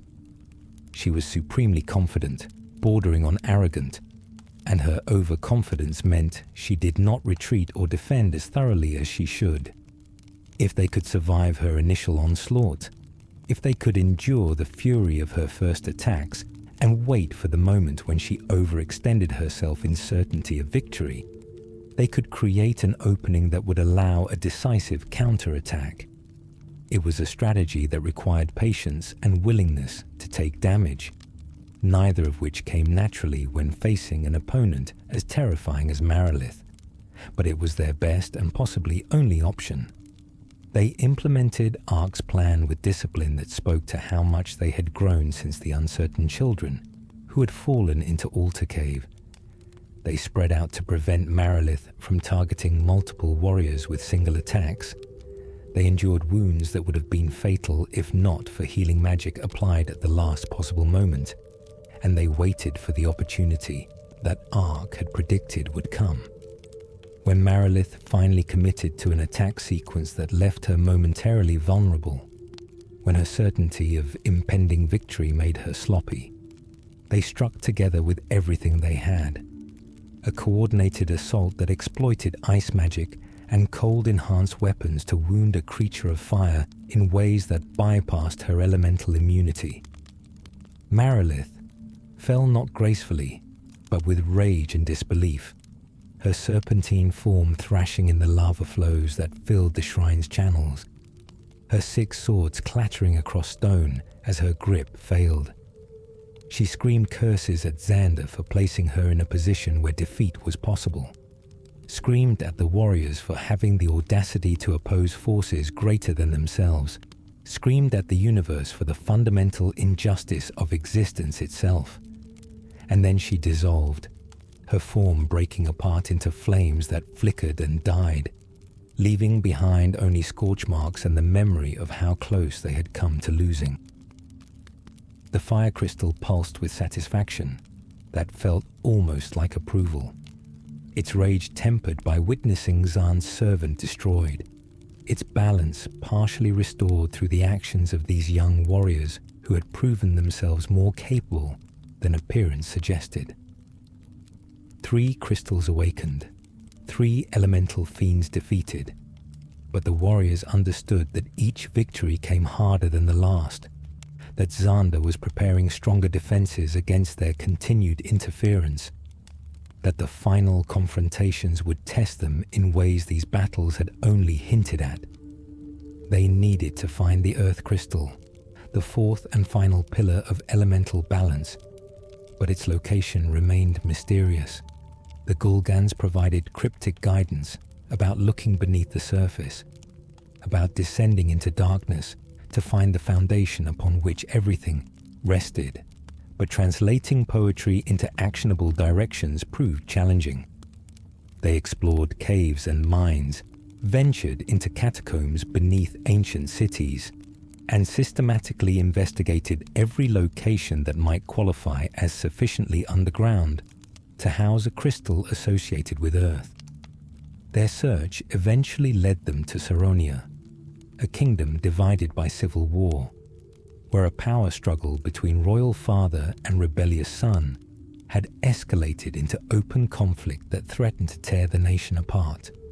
Prince Alus, who should have been cooperating with his father, King Gorn, had instead raised an army and declared himself the legitimate ruler, claiming that his father's policies endangered the kingdom and that only through removing the old king could Saronia be saved. The situation was complicated by the fact that both sides appeared to have legitimate grievances, that neither father nor son was purely right or wrong, that this was not a case of good versus evil, but rather a family conflict that had metastasized into national catastrophe. The warriors found themselves drawn into the civil war, not by choice, but by circumstance. Their attempt to pass through Saronia's territory interrupted by battles and blockades that made neutral passage impossible. Prince Alus contacted them through intermediaries, explained his perspective on the conflict, asked for their assistance in ending his father's reign before the old king's stubbornness caused more harm. King Gorn likewise reached out, painted his son as reckless and manipulated by advisors with their own agendas, requested that the warriors help restore proper order. Both sides believed themselves to be right. Both carried conviction that felt genuine, and choosing between them required the warriors to make judgments about leadership and governance that they were not qualified to make. Ark, whose thoughtful nature made him the group's de facto diplomat, spent hours in conversation with representatives from both sides, trying to understand the true nature of the conflict beneath the propaganda and positioning. He discovered that Xander's agents had been working to destabilize Saronia deliberately, to create chaos that would prevent the kingdom from aiding efforts to restore balance, to tie up military resources that might otherwise oppose Xander's forces. Both King Gorn and Prince Alus had been manipulated to some degree, their genuine disagreements amplified and weaponized by outside forces with no interest in Saronia's welfare.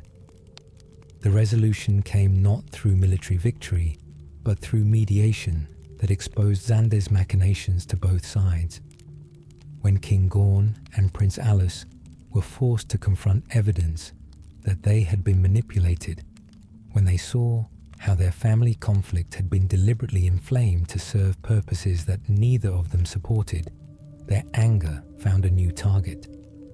The civil war ended not in one side's triumph, but in reconciliation driven by mutual recognition that they had been played against each other. Saronia's reunified forces turned their attention to rooting out Xander's agents within their borders, and King Gorn granted the warriors access to his kingdom's archives in gratitude for their role in ending the conflict. Those archives contain maps and documents from the ancient civilization, texts preserved through centuries of careful curation by scholars who understood their historical value, even when their practical utility seemed minimal. But the Earth Crystal's location was not in those archives. The crystal, it turned out, had been destroyed by Goldor, a corrupt tyrant who ruled through greed and cruelty, who had smashed the crystal out of spite when confronted. What remained was scattered, fragmented into pieces that would need to be gathered before the Earth Crystal's power could be accessed. The quest to restore the Earth Crystal took them across continents and through dungeons they had not yet explored. Doga and Une, the two immortal students of Noah who had been opposing Xander for centuries, provided the guidance they needed. The warriors would need to collect 4 fangs, each representing one of the elements: earth from deep within the Cave of Shadows, water from ocean depths, fire from volcanic chambers, and wind from mountain peaks. Each fang was guarded by fierce creatures and environmental hazards, requiring them to master new job classes and develop strategies they had not needed before. The collection of the fangs took weeks of travel and combat. The Cave of Shadows presented unique challenges: monsters that duplicated themselves when struck by physical attacks, forcing the warriors to rely heavily on magic. The underwater exploration required the Nautilus's capabilities, diving to depths where pressure would crush unprotected humans. The volcanic regions tested their resistance to heat and their ability to navigate environments actively trying to kill them. And the Windfang required climbing to altitudes where oxygen grew thin and weather turned deadly. With all 4 fangs collected, they could finally bypass the ancient statues that blocked the path to the Ancient's Maze, the structure surrounding the Crystal Tower. The statues, guardians that had stood for millennia, recognized the fangs as keys and crumbled to dust, granting passage to those who had proven themselves worthy. The Ancient's Maze was a marvel of architecture and magic, its walls covered in gold, its passages designed to confuse and test intruders, its chambers housing treasures and dangers in equal measure. The Earth Crystal waited in a chamber near the entrance to the Ancient's Maze, guarded by Titan, a powerful being who served Xander under compulsion rather than loyalty.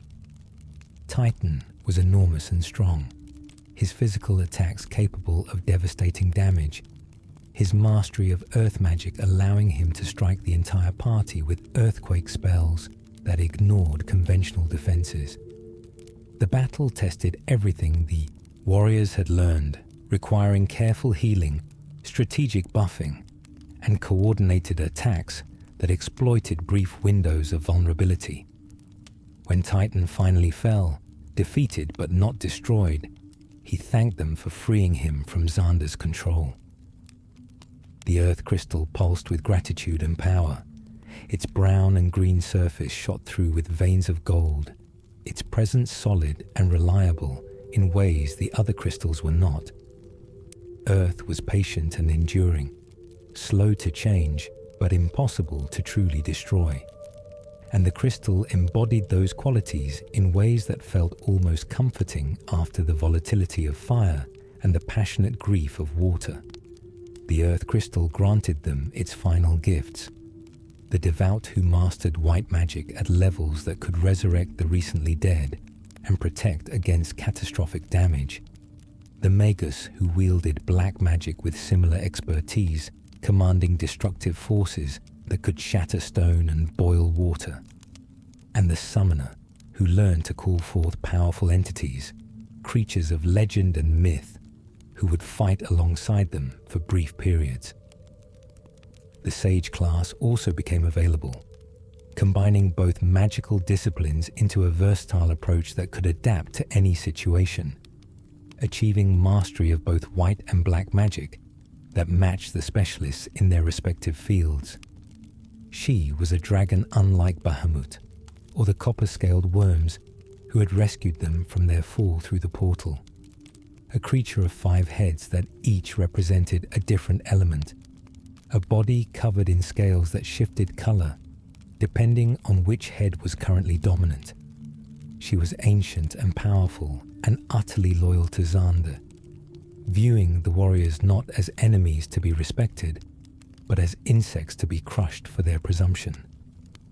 The battle against Tiamat was a nightmare of elemental fury, each of her 5 heads attacking with a different breath weapon, forcing the warriors to defend against fire and ice and lightning and poison and wind simultaneously.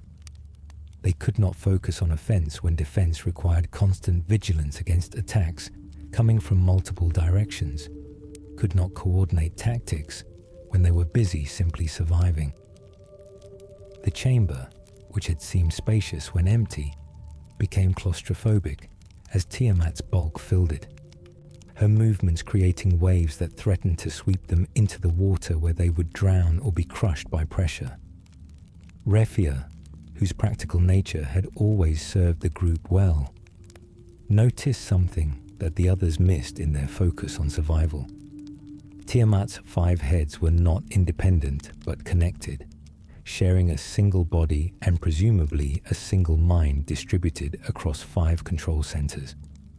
When one head attacked, the others had to compensate for the shift in weight and momentum, creating brief moments of vulnerability in whichever heads were not currently breathing elemental destruction. If they could exploit those moments, if they could attack the heads that were momentarily still while avoiding the ones that were active, they might be able to whittle down Tiamat's overwhelming advantage through accumulated small victories. The strategy required timing and coordination beyond anything they had yet attempted. They had to watch all 5 heads simultaneously, predict which would attack next, based on subtle shifts in posture and gathering elemental energy, position themselves to exploit vulnerabilities that appeared for only seconds at a time, and execute attacks with precision that left no margin for error. It was a dance with death where the slightest misstep would be fatal, but they had no other options, no clever tricks or environmental advantages they could leverage against a foe as overwhelmingly powerful as Tiamat. They fought with the desperation of people who understood that losing this battle meant more than their own deaths, but the end of any chance to restore balance and prevent the cloud of darkness's return. Each small wound they inflicted on Tiamat felt like a victory, each successful dodge of a breath weapon a triumph. And gradually, almost imperceptibly, the dragon began to slow. Her attacks came fractionally less frequently. Her heads moved with marginally less coordination, and the warriors pressed their advantage with everything they had remaining. When Tiamat finally fell, when the last of her 5 heads collapsed to the stone and her body went still, the sense of accomplishment was tempered by exhaustion and the knowledge of how close they had come to failure. The earth crystal pulsed with approval and relief, its balance fully restored, its connection to the other 3 crystals re-established. The warriors could feel the change, a sense of rightness settling over the world like an exhaled breath, the oppressive weight that had been building under Xander's manipulations finally beginning to lift. But their victory was incomplete. The 4 elemental fiends were defeated, the 4 crystals awakened and restored to balance, but Xand himself remained, and his plans had progressed further than simply disrupting crystals and unleashing guardians. The warriors learned from the earth crystal, through impressions that felt more like memories than words, that Xander had been using the imbalance to open doorways, to thin the barriers between the mortal world and the void where the cloud of darkness waited. Each disruption to balance was not merely damage to be repaired, but a tool Zand used to summon the very entity that had nearly ended the world during the flood of light. The crystals directed them toward their next destination, the Crystal Tower, an ancient structure built by Noah before his death, a place where the boundaries between reality and other dimensions grew thin. Xander had claimed the tower as his seat of power, transforming it from a monument to human achievement into a stronghold from which he could complete his work. To reach Zand, to stop him before he succeeded in summoning the Cloud of Darkness, the warriors would need to assault the tower, fight their way through whatever defenses he had prepared, and confront the mad mage in his place of power. But first, they needed more knowledge, more understanding of what they faced and how it could be defeated. The crystals spoke of two other students of Noah, the disciples who had received gifts that Xander considered superior to his own mortality. Doga and Une, masters of time and dream respectively, had been working to oppose their corrupted brother for centuries, preparing for the moment when warriors of light would finally appear to make their efforts meaningful. The warriors needed to find these two mages, needed to learn what Noah's other students knew about Xander's plans and weaknesses, needed whatever help the ancient mages could provide. Doga's manor existed in a pocket dimension accessible through a specific ritual performed at a specific location, during a specific astronomical alignment. The Gulgans provided the necessary instructions, their cryptic guidance finally translating into concrete directions now that the warriors had proven themselves capable of understanding nuance. The ritual required items gathered from across the world, components that individually seemed random, but which together created a key that would open the doorway to Doga's realm. A fang from each element, earth from deep mines, water from ocean trenches, fire from volcanic vents, wind from mountain peaks. The collection took weeks of travel and combat against guardians that protected each fang, but eventually they possessed all four and could attempt the summoning. The ritual worked, reality tearing open like fabric cut by an invisible blade, revealing a space that existed sideways to normal existence. Doga's manor was magnificent and unsettling, architecture that followed rules that almost made sense, but which created optical illusions and impossible angles when examined too closely. Rooms were larger inside than outside. Staircases led both up and down simultaneously. Windows showed views of places that might be distant locations in the mortal world, or might be complete fabrications. Time flowed strangely here. Conversations that felt like minutes potentially consuming hours in the outside world. Or perhaps the reverse. The manor operating on schedules that suited its master rather than conforming to universal constants. Doga himself was ancient, his appearance suggesting extreme age combined with vitality that should have failed centuries ago. His eyes carried the weight of watching history unfold while being unable to directly intervene, of seeing his brother fall into madness and corruption, while being constrained by oaths and circumstances from simply destroying Xander before the damage became irreversible. He had been waiting for the warriors of light, prophecy, and his own mastery of time magic, having shown him fragments of when they would appear, and he greeted them with relief mixed with sorrow at what their arrival meant. The old mage explained what the warriors needed to know, filling gaps in their understanding of the larger pattern into which their actions fit. Noah had been one of the greatest mages who ever lived, his understanding of reality's fundamental structure exceeding even the ancients who had nearly destroyed the world through their hubris. When Noah divided his power among his three students, he did so understanding that Xander would be the key to everything that followed. Immortality was a trap, Noah knew, a gift that became a curse as centuries passed and connection to normal human existence faded.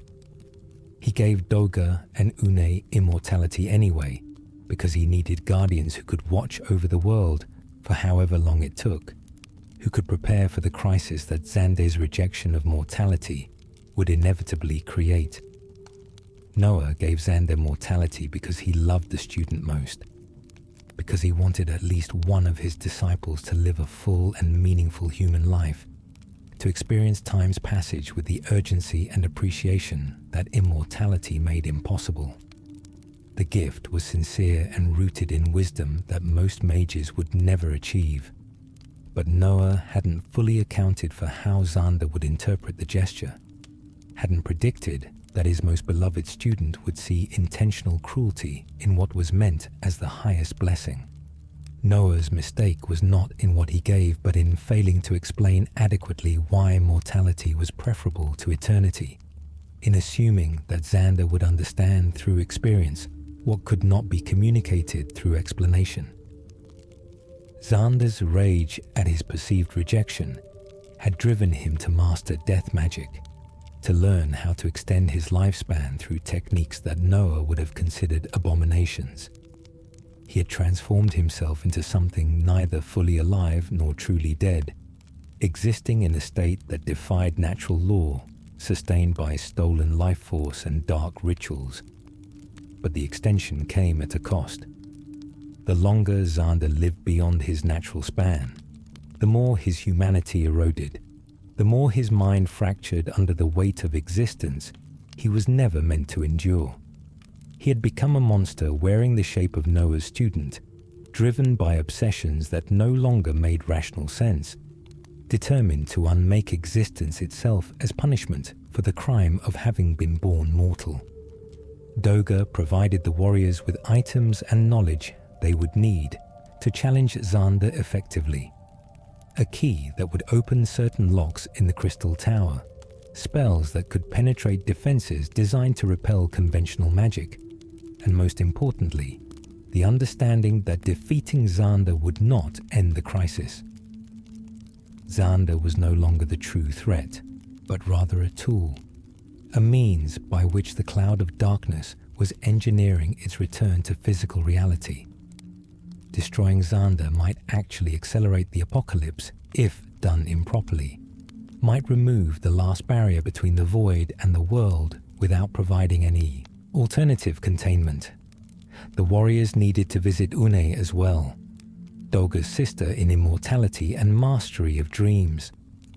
Where Doga's domain existed in manipulated time, Une's realm was accessible only through sleep, through dreams deep enough to cross the boundary between subconscious imagination and independent reality. The process of reaching her was unsettling, requiring the warriors to enter a trance state that felt too close to death for comfort, to surrender consciousness while trusting that they would find their way back. They lay down in Doga's Manor, consumed potions that the old mage provided, and felt reality dissolve around them as sleep deeper than normal rest claimed their minds. Une's dream realm was beautiful and terrifying in equal measure, a landscape where thoughts became geography and emotions shaped weather. They walked through forests where the trees whispered secrets, crossed rivers that flowed with liquid memory, climbed mountains carved from solidified hopes, and descended into valleys filled with condensed fears. Everything here was metaphor made tangible, symbol given substance, and navigating required understanding that logic and physical law were merely suggestions that could be ignored if imagination insisted strongly enough. Une herself appeared as a young woman, whose age was impossible to determine, her form shifting subtly depending on who observed her and what they expected to see. She had been shaping dreams for centuries, helping people process trauma and find meaning in their sleeping minds, attempting through her interventions to create a populace better equipped to resist the despair and nihilism that Xander was spreading. Her work was subtle and indirect. the opposite of Doga's temporal manipulations, but equally important to maintaining the balance that Xander sought to destroy. She explained to the warriors that the cloud of darkness was already partially present, its essence seeping through the cracks that Xander had created in reality's barriers. It existed in the spaces between moments, in the gaps where perception failed, gathering strength and waiting for the final push that would grant it full physical manifestation. Defeating Xander would remove the architect of the catastrophe, but would not seal the void that he had opened, would not prevent the cloud of darkness from completing its emergence.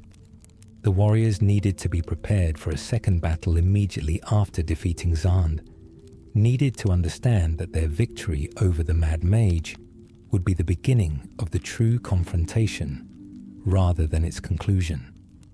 Une granted them her blessing and her power, dream-woven items that existed on the boundary between imagination and reality, tools that would function because their wielders believed they would.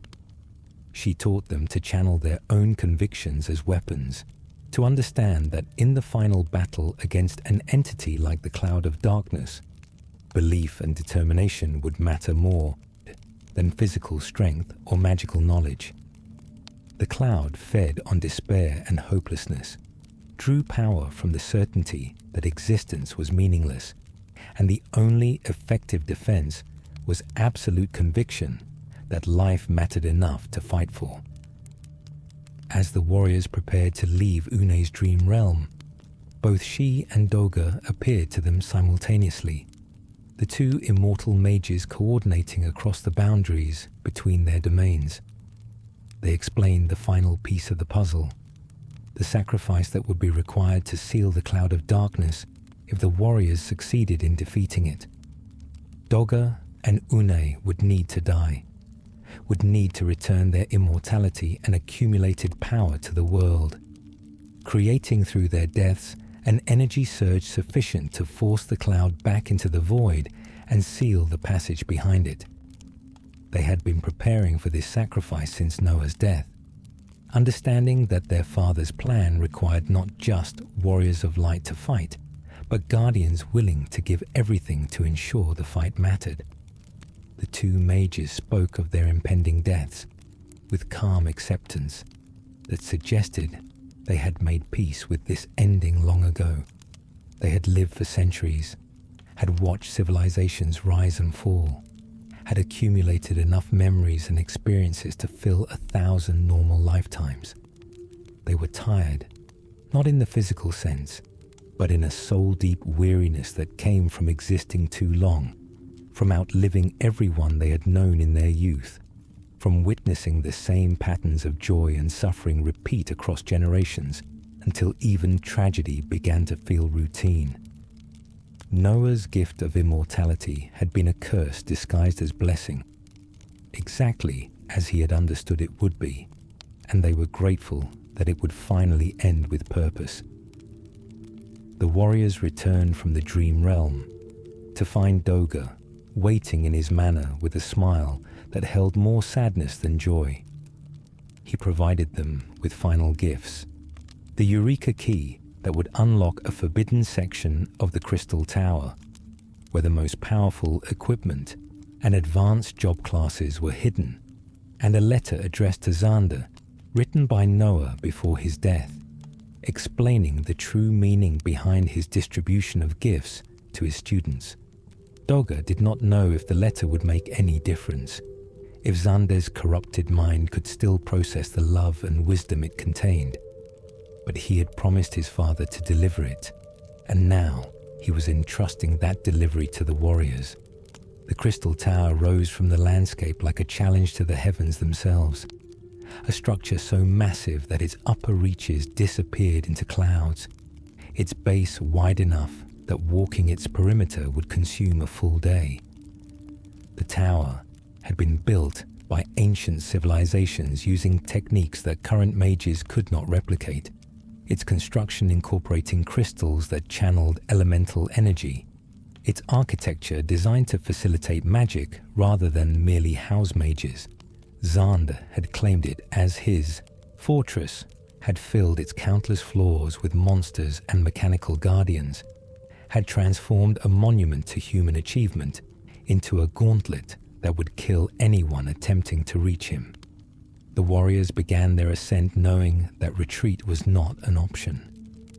They needed to fight through every floor, defeat every guardian, solve every puzzle that Xander had placed to slow their progress. The tower's first sections were merely challenging, monsters that required tactics and coordination, but which fell to the warriors' now considerable skills. But as they climbed higher, the challenges escalated. Monsters became fiends. Mechanical guardians revealed capabilities that pushed the warriors to their limits, and puzzles required understanding of magic and mathematics that they had to develop on the fly. They found Eureka, the forbidden section that Doga's key unlocked, hidden behind barriers that should have been impenetrable.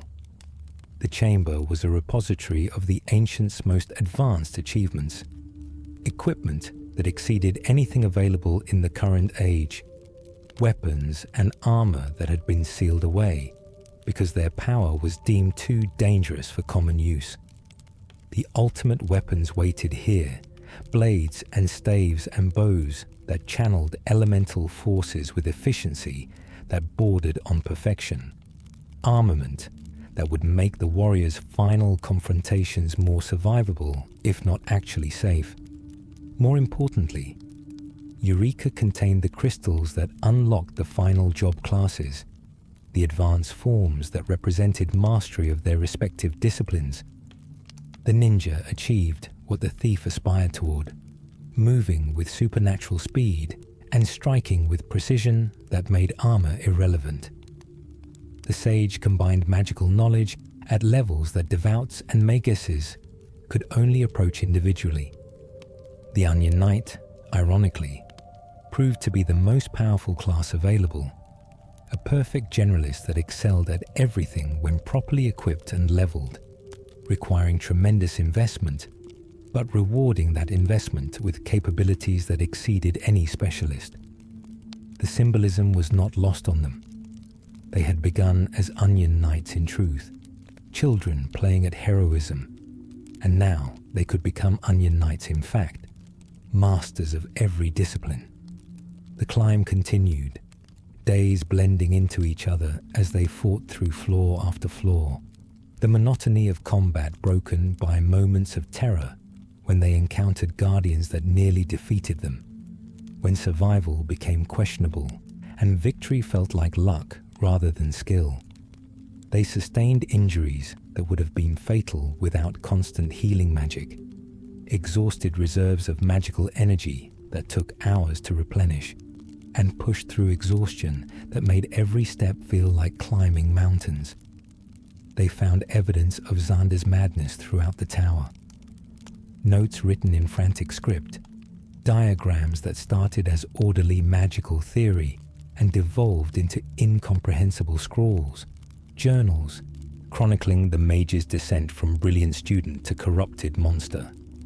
Reading these documents created something approaching sympathy despite everything Xander had done, understanding that the person they would confront at the tower's peak was himself a victim of circumstances he had not fully chosen, a mind broken under pressures it was never designed to withstand.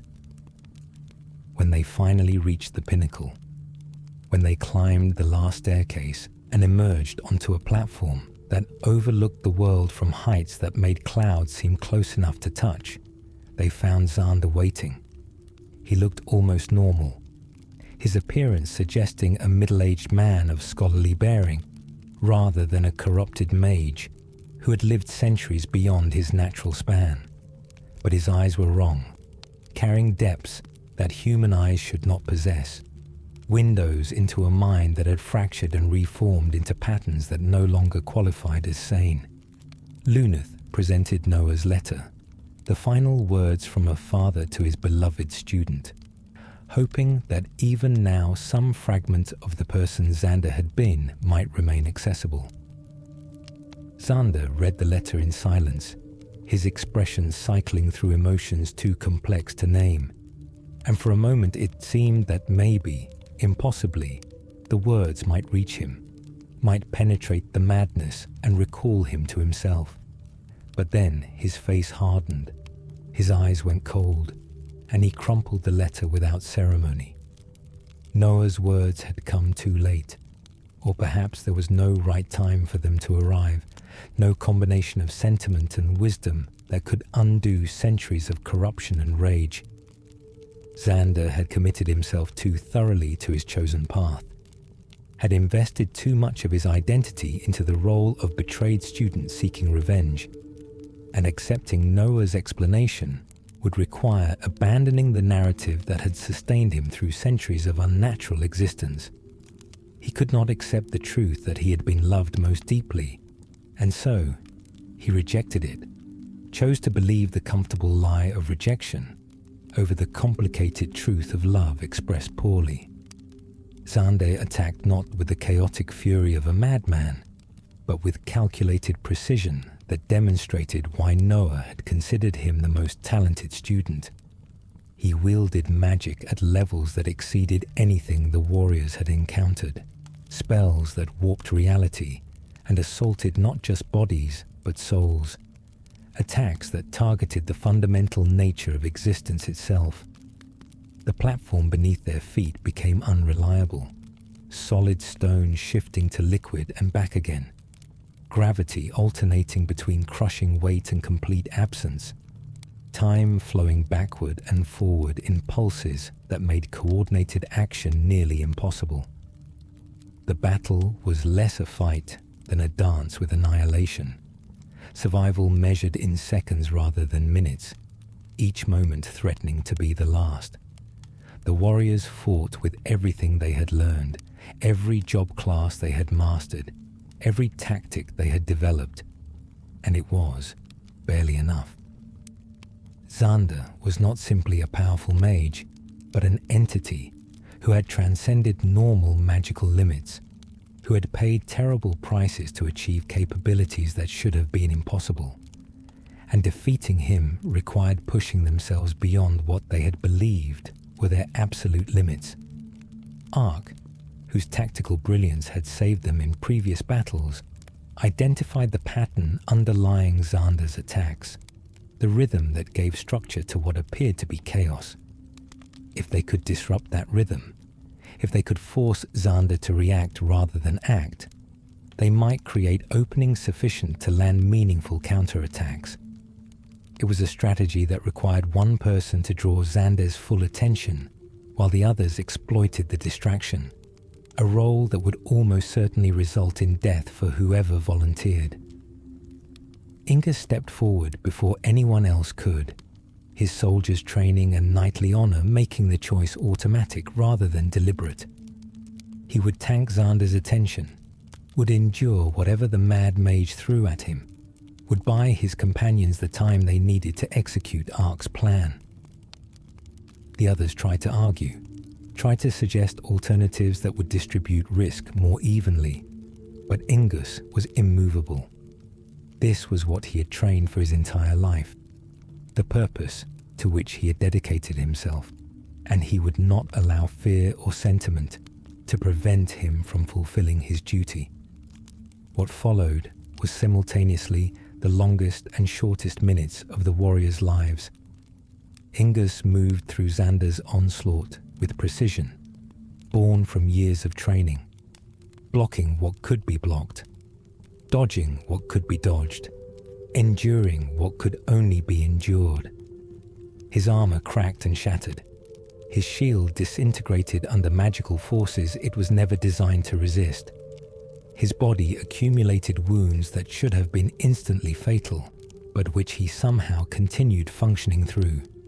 He bought seconds, precious seconds, and in those seconds, his companions struck with everything they possessed. Xander fell, not dramatically, but quietly, his body simply ceasing to function as accumulated damage finally exceeded his ability to sustain himself through magic and willpower. He collapsed to his knees first, then pitched forward onto his face, and lay still. No final words, no dramatic revelation, just the end of a life that had stretched far beyond its intended span. The warriors rushed to Ingus, who had also collapsed, his body pushed so far past its limits that survival seemed impossible. Healing magic poured into him, more than should have been necessary, keeping him alive through sheer determined insistence that they had not come this far to lose someone now. But defeating Zand did not bring relief or triumph. Instead, the world darkened, the sky above the crystal tower turning black despite being afternoon, stars appearing in positions they should not occupy. Reality tore open around them, the barriers between the mortal world and the void shredding like paper in a hurricane. And through those tears emerged something that made Zand's corruption seem trivial by comparison. The cloud of darkness manifested fully for the first time in 1,000 years, its form coalescing from the substance of absence itself, a being that wore the shape of feminine curves while possessing no true gender, tentacles writhing around a torso that seemed carved from jade and shadow. The cloud's voice resonated not in ears, but directly in minds, speaking in plural pronouns because it was not one thing but many things, not an individual, but a convergence of forces given temporary coherence. It thanked them for removing Xander, for eliminating the obstacle that had been constraining its emergence, for making its return possible through their foolish determination to restore balance. Balance, the cloud explained with amusement that felt condescending, was the problem, not the solution. Balance created tension between light and dark, existence and void, being and unbeing, and that tension was the source of all suffering. Far better to end the tension entirely, to allow one side to overwhelm the other completely, to return everything to the peaceful nothing that had existed before existence itself. The cloud of darkness attacked with power that made Xander's magic seem like children playing with sparklers. Reality itself became weaponized, space compressed and expanded randomly, time became non-linear, and attacks manifested that had no physical form, but which nonetheless inflicted damage that bypassed armor and magical protection. The warriors tried to fight, tried to employ the tactics that had served them throughout their journey, but everything they attempted felt futile against an opponent who existed partially outside the rules that govern normal combat. They were losing, being pushed back and overwhelmed when light erupted across the platform. Doga and Une appeared, not physically present, but manifesting as projections, their power channeled from their respective domains. The two immortal mages attacked the cloud of darkness with magic that matched it in scope if not in power, buying the warriors precious moments to recover and regroup. But the effort was clearly killing them, their forms already beginning to fade, the sacrifice they had prepared for centuries finally being paid. The ancient mage's intervention revealed the cloud's weakness, or rather, the path by which it could be opposed, if not truly defeated. The cloud of darkness drew its power from the imbalance between light and dark, fed on the tension between extremes, and it could only be truly confronted by warriors who embodied the opposite extreme. Warriors of light, which the four youths had become through awakening the crystals and restoring balance, were insufficient. What was needed were warriors of darkness to match them, champions who carried shadow and night rather than brilliance and day, who could approach the cloud from the opposite direction and catch it between opposing forces. As if summoned by Doga and Une's dying effort, four forms materialized on the platform. Warriors in dark armor, their faces concealed behind helms that revealed nothing, their presence feeling simultaneously threatening and reassuring. These were the warriors of darkness who had sealed the cloud away 1,000 years ago, their spirits preserved not in death, but in suspension, waiting for the moment when they would be needed again. The ancient warriors spoke not with words, but with understanding that pressed into the minds of the warriors of light. We will create the opening. We will give you the chance you need, but you must strike together, must combine light and dark in perfect coordination, must demonstrate that balance is not the elimination of either extreme, but their cooperation in service of something greater than themselves. The combined assault was beautiful and terrible, light and darkness flowing together in patterns that created something new, something that the cloud of darkness could not simply absorb or deflect. The warriors of darkness attacked from angles that should not have existed, striking from within shadow that they created and controlled, while the warriors of light pressed from positions of illumination and clarity. Caught between these opposing forces, unable to feed on either extreme, because both were present in equal measure, the cloud of darkness began to weaken. Doga and Uni's forms were nearly gone now, their sacrifice almost complete. But they managed one final act. They channeled the accumulated power of their immortality, the centuries of existence that Noah had granted them, into a spell that had been designed for this specific moment.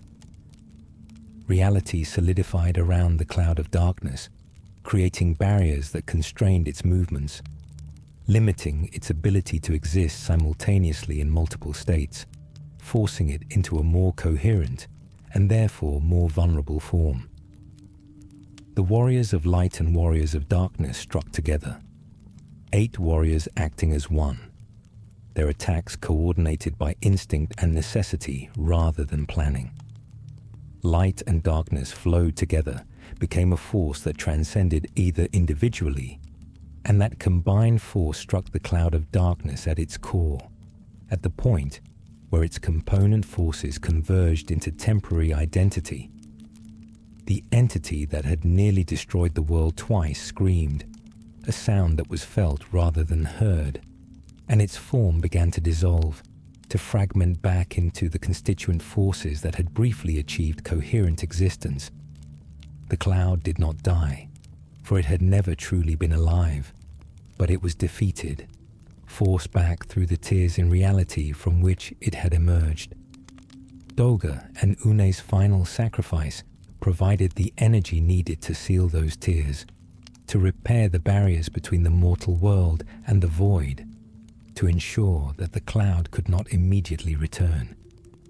The 2 immortal mages faded completely, their spirits finally released from the extended existence that Noah's gift had imposed, and as they disappeared they smiled, gratitude and relief written on faces that had carried the weight of centuries. The warriors of darkness began to fade as well, their purpose fulfilled, their suspension no longer necessary. Before they disappeared entirely, their leader removed his helm, revealing a face that Luneth recognized, though he had never seen it before. The original warrior of darkness looked exactly like Luneth himself, or perhaps Luneth looked like the ancient warrior, a symmetry that suggested the cycle of light and dark, heroism and sacrifice, was eternal rather than unique to their particular moment. The ancient warrior nodded to his successor, acknowledgement that the burden had been carried faithfully, that the world would continue at least a little longer before the next crisis demanded new heroes. When the warriors of darkness vanished, when the last traces of the cloud of darkness dissipated, when Doga and Une's sacrifice was complete, the 4 youths stood alone on the crystal tower's peak. They were battered and exhausted, some barely conscious, all carrying wounds that would require days of healing. Ingus was alive, but would need extensive recovery time. His body pushed so far past its limits that simply surviving was a medical miracle. But they had won, against impossible odds, against forces that had nearly destroyed the world twice before, 4 children who had stumbled into destiny through accidents and earthquakes had restored balance and sealed away apocalypse. The descent from the Crystal Tower was slower than the ascent, their injuries and exhaustion making every step difficult. But the urgency was gone, replaced by something approaching peace.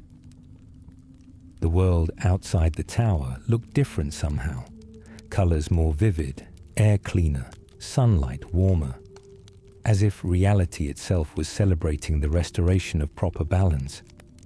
People in nearby towns and villages would not immediately understand what had been saved, would not know how close they had come to the end of everything, but they would feel the change, would notice that the invisible weight that had been pressing down on them for months had finally lifted. The crystals spoke to them one final time as they descended, not in words or concepts, but in pure emotion that felt like gratitude and blessing combined. The 4 elemental crystals had been awakened and restored. The balance had been re-established, and the warriors of light had fulfilled the purpose for which they had been chosen. The job classes they had mastered would remain available. The power they had gained would not be stripped away, but the urgent imperative driving them forward would ease. They could return to ordinary lives if they wished, could go home to and Kazus and Castle Sassoon, and simply be young people recovering from extraordinary experiences. But they did not separate immediately. The bonds they had forged through their journey, the trust and affection that had developed through shared trials and victories and losses, kept them together as they processed what they had experienced. They talked late into nights, sometimes about the battles they had fought, and sometimes about trivial matters that had nothing to do with saving the world, finding comfort in each other's company after so long being the only ones who truly understood what they had endured. Luneth struggled with the knowledge that his face matched the ancient warrior of darkness, with implications about fate and destiny that he found deeply uncomfortable. He had never wanted to be special, had fallen into heroism through accident rather than choice, and the suggestion that he had been somehow preordained for this role felt like a theft of agency. Ark reassured him that looking like someone from 1,000 years ago did not make them the same person, that Luneth's choices had been his own regardless of superficial resemblances to ancient heroes. Refia wrestled with different questions, ones about what came next, when the defining purpose of recent months had been accomplished. She had run away from home to avoid becoming a blacksmith, had found herself caught in prophecy and adventure, and now that the adventure was complete, she needed to decide what kind of life she wanted to build. The idea of returning to Kazus and apprenticing with Taka felt different now, not like a cage being imposed, but like an option she could choose or decline based on her own preferences, rather than rebellion against expectation. She surprised herself by considering it seriously, by recognizing that the craft she had once rejected might actually interest her if approached on her own terms, rather than as an obligation. Ark faced the reality that he had proven himself brave, that his contributions throughout their journey had been essential rather than merely supportive. But this knowledge did not erase his fundamental nature. He was still someone who preferred books to battles, who found more joy in understanding than in action, and that was acceptable.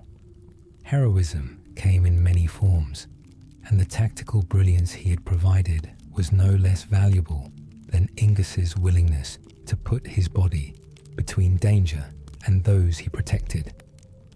Ark decided he would return to study, would pursue scholarly work with renewed confidence that intellect and courage were not mutually exclusive traits. Ingus recovered slowly from his wounds, his body repairing itself at speeds that the healers called miraculous, but which felt agonizing to endure. He spent weeks barely able to move, dependent on others for basic care, confronting mortality in ways that his previous injuries had not forced. The experience was humbling and transformative, teaching him that there were many kinds of strength beyond the ability to endure physical punishment, that accepting help was not the same as being weak. When he finally regained mobility, when he could walk without assistance and swing a sword without collapsing, he felt different, more complete somehow, as if being broken and healing had revealed something about himself that perfect health had kept hidden. They attended memorial services for those who had died in their journey. Desh, whose sacrifice had reconnected the floating continent to the surface world. Arya, who had given her life to destroy Kraken and awaken the water crystal. Doga and Une, who had waited centuries for the opportunity to trade their immortality for a chance to seal the cloud of darkness. These were not the only casualties, not by a significant margin. Goldor's soldiers, the people caught in Saronia's civil war, the residents of towns that Xander's forces had razed during their campaign to prevent balance from being restored, all of these deaths accumulated into a toll that felt overwhelming when contemplated directly. The warriors understood, in ways that made sleep difficult and appetite sporadic, that they had saved the world, but could not save everyone in it. People had died because of their actions and because of their failures to act quickly enough, and no amount of philosophical perspective about acceptable losses or necessary sacrifices made that reality easier to bear. They carried guilt for being alive when so many others were not. Survivors' remorse mixed with the knowledge that their survival had been necessary for ultimate victory, but which felt unearned nonetheless.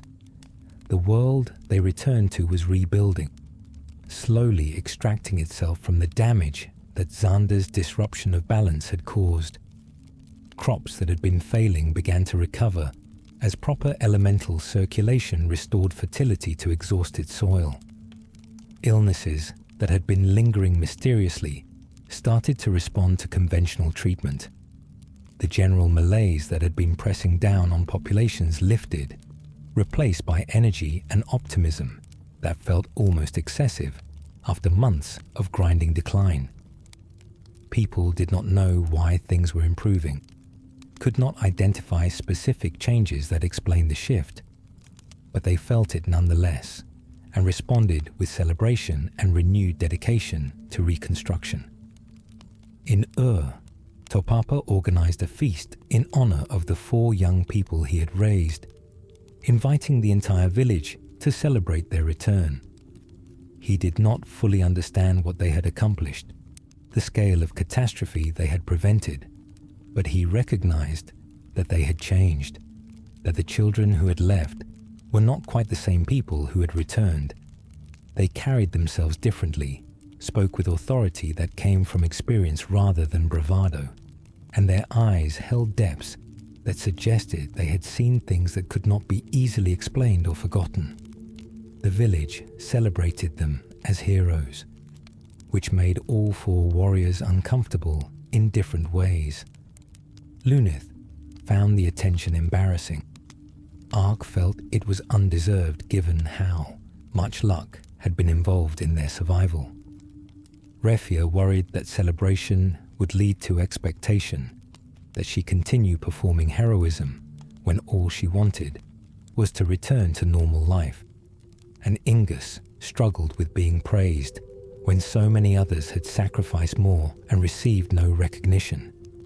But they endured the feast and the speeches and the attention because refusing would have disappointed people who needed to believe that heroism was real and that good could triumph over evil. Castle Sassoon held its own celebration, King Sassoon formally knighting Ingus for his service and offering similar honors to the other 3 warriors. They declined the titles politely, explaining that they had not undertaken their journey for recognition and that accepting formal honors felt wrong when the true heroes were those who had died to make victory possible. King Sasuni understood, or claimed to understand, and instead offered them more practical assistance, resources and support for whatever they chose to do next. Open invitations to return to the castle if they ever needed sanctuary or help, and the kingdom's eternal gratitude expressed through material means rather than empty ceremony. Siad recovered his airship Enterprise, which had been badly damaged during the battle to reconnect the floating continent, but which Saronian engineers helped restore to flight-worthy condition. The eccentric inventor decided that settling into comfortable retirement held no appeal after witnessing how close the world had come to ending. He would continue exploring, continue pushing the boundaries of what airship design could achieve, continue seeking adventure with the enthusiasm of someone half his age. He offered to take the warriors with him, to show them corners of the world they had not visited during their quest, but they declined. They had seen enough of the world for now, needed time to process what they had already experienced before seeking new horizons. The Gulguns, when the warriors visited to thank them for their guidance, spoke of futures that were no longer fixed. The crisis had been averted, the balance restored, and now the world's future was open in ways it had not been when imbalance constrained possibilities to a narrow range of catastrophic outcomes. The seers could glimpse fragments of what might be, saw potential paths that the world and its inhabitants could follow, but nothing was predetermined anymore. The warriors had broken the cycle that had been leading toward inevitable apocalypse, had created space for genuine choice and unpredictable developments. This was the greatest victory possible, the Gulguns explained. Not the elimination of all danger, or the guarantee of perfect outcomes, but the restoration of genuine freedom to shape the future through action and decision. Bahamut summoned them to Dragon's Peak one final time, the King of Dragons wishing to acknowledge their success and release them from any further obligation. The mighty Wyam explained that the world would face other threats in time, that balance once restored would need to be maintained through vigilance and periodic intervention, but those threats would be normal rather than apocalyptic. Future heroes would arise to address future problems, and the warriors of light could rest knowing they had done what only they could do, what no one else had been positioned to accomplish. The Dragon King gifted each of them a scale from his own hide, tokens that would serve as protection and identification should they ever need to call upon dragons for assistance. The scales were treasures beyond price, items that represented trust and respect from beings who granted neither lightly, and the warriors accepted them with gratitude and humility. They understood that they were being released from duty rather than dismissed, that Bahamut's gesture represented acknowledgement that they had earned the right to choose their own paths without obligation to prophecy or destiny. They went their separate ways eventually, though not without promises to stay in contact and visit regularly. Luneth returned to where he helped rebuild structures that had been damaged during the earthquakes and atmospheric disturbances that had accompanied the world's crisis. He found satisfaction in physical labor, in tasks that produced visible results, and helped his community without requiring him to be special or chosen, or anything other than a young man with strong arms and willingness to work. He dated a girl from the village, someone he had known since childhood, but never really seen, until returning from his journey with new appreciation for the ordinary beauty of normal life. Ark traveled to Canaan, where the mages maintained extensive libraries and welcomed his scholarly inclinations. He spent years studying the texts that documented the ancients' achievements and failures, compiling knowledge that had been scattered across multiple collections into comprehensive histories that would prevent future generations from repeating past mistakes. His work was respected by the academic community, his contributions cited by other scholars, but he never sought recognition or advancement beyond the satisfaction of understanding and preserving important knowledge. He occasionally corresponded with his former companions, letters that mixed personal news with gentle teasing and sincere affection. Refia returned to Kazus and approached Taka with a proposal. She would learn blacksmithing, but on her own terms and timeline, treating it as a skill she chose to acquire rather than a role being imposed. Taka agreed with tears in his eyes, grateful to have his daughter back, and willing to accept whatever relationship with his craft she was comfortable developing. They worked together in the forge, Refia discovering that she had talent for the work when approaching it without resentment, and eventually she developed her own style that combined traditional techniques with innovations inspired by the equipment she had encountered during her journey. Her reputation grew, and warriors from across the continent sought her out to commission weapons and armor that bore her distinctive mark. Ingus returned to Castle Sassoon and resumed his duties as royal guard, but with a different understanding of what service meant. He was no longer simply following orders or performing duties out of obligation, but actively choosing each day to use his skills and experience in protection of people who needed protecting.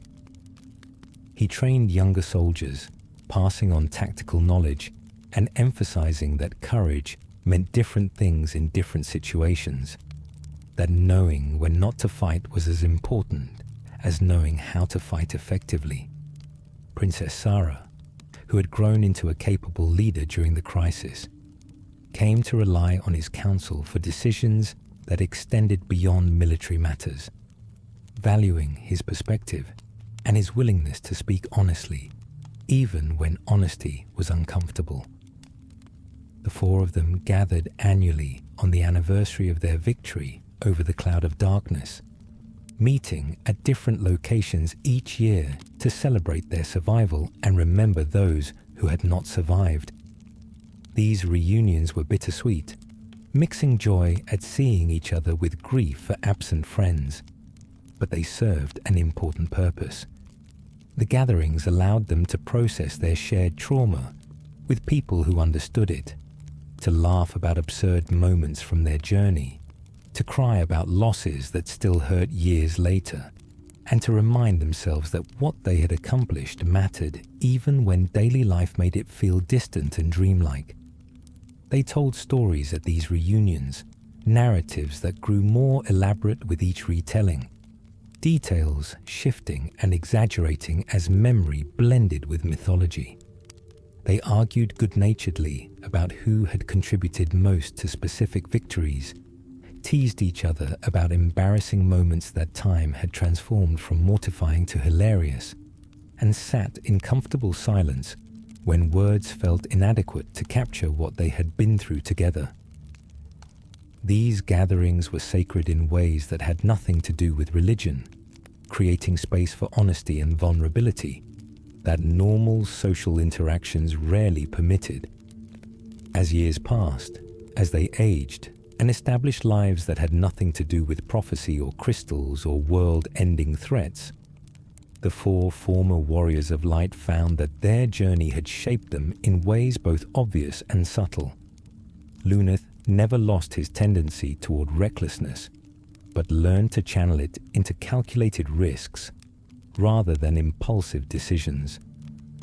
Ark's confidence grew as he accumulated achievements in scholarship that proved his worth extended beyond his contributions to saving the world. Refia developed a reputation as someone who combined artistic vision with practical skill, creating works that were both beautiful and functional. Ingus became known for wisdom that balanced idealism with pragmatism, understanding that protecting people sometimes meant letting them face consequences rather than shielding them from all hardship.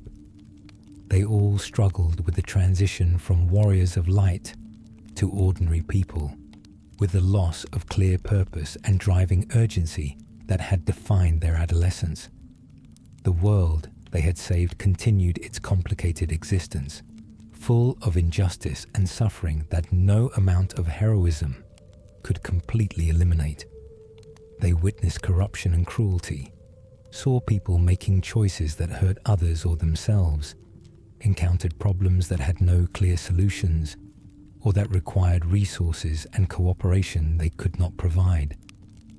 The realization that saving the world from apocalypse did not prevent smaller tragedies from occurring was difficult to accept, but they also witnessed resilience and kindness, saw people helping each other without expectation of reward, encountered generosity and compassion in places they did not expect to find them.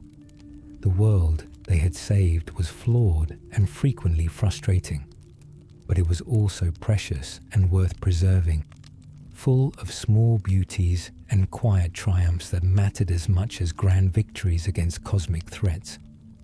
They learned to appreciate ordinary joys that their younger selves had taken for granted.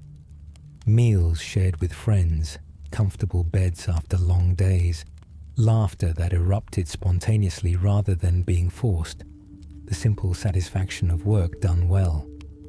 The world did face other threats over the years, as Bahamut had predicted. None approached the apocalyptic scale of Xander and the Cloud of Darkness, but they were real and serious nonetheless. Local warlords who seized power and oppressed populations, natural disasters that required coordinated response to minimize casualties, monsters that migrated into populated areas and threatened communities.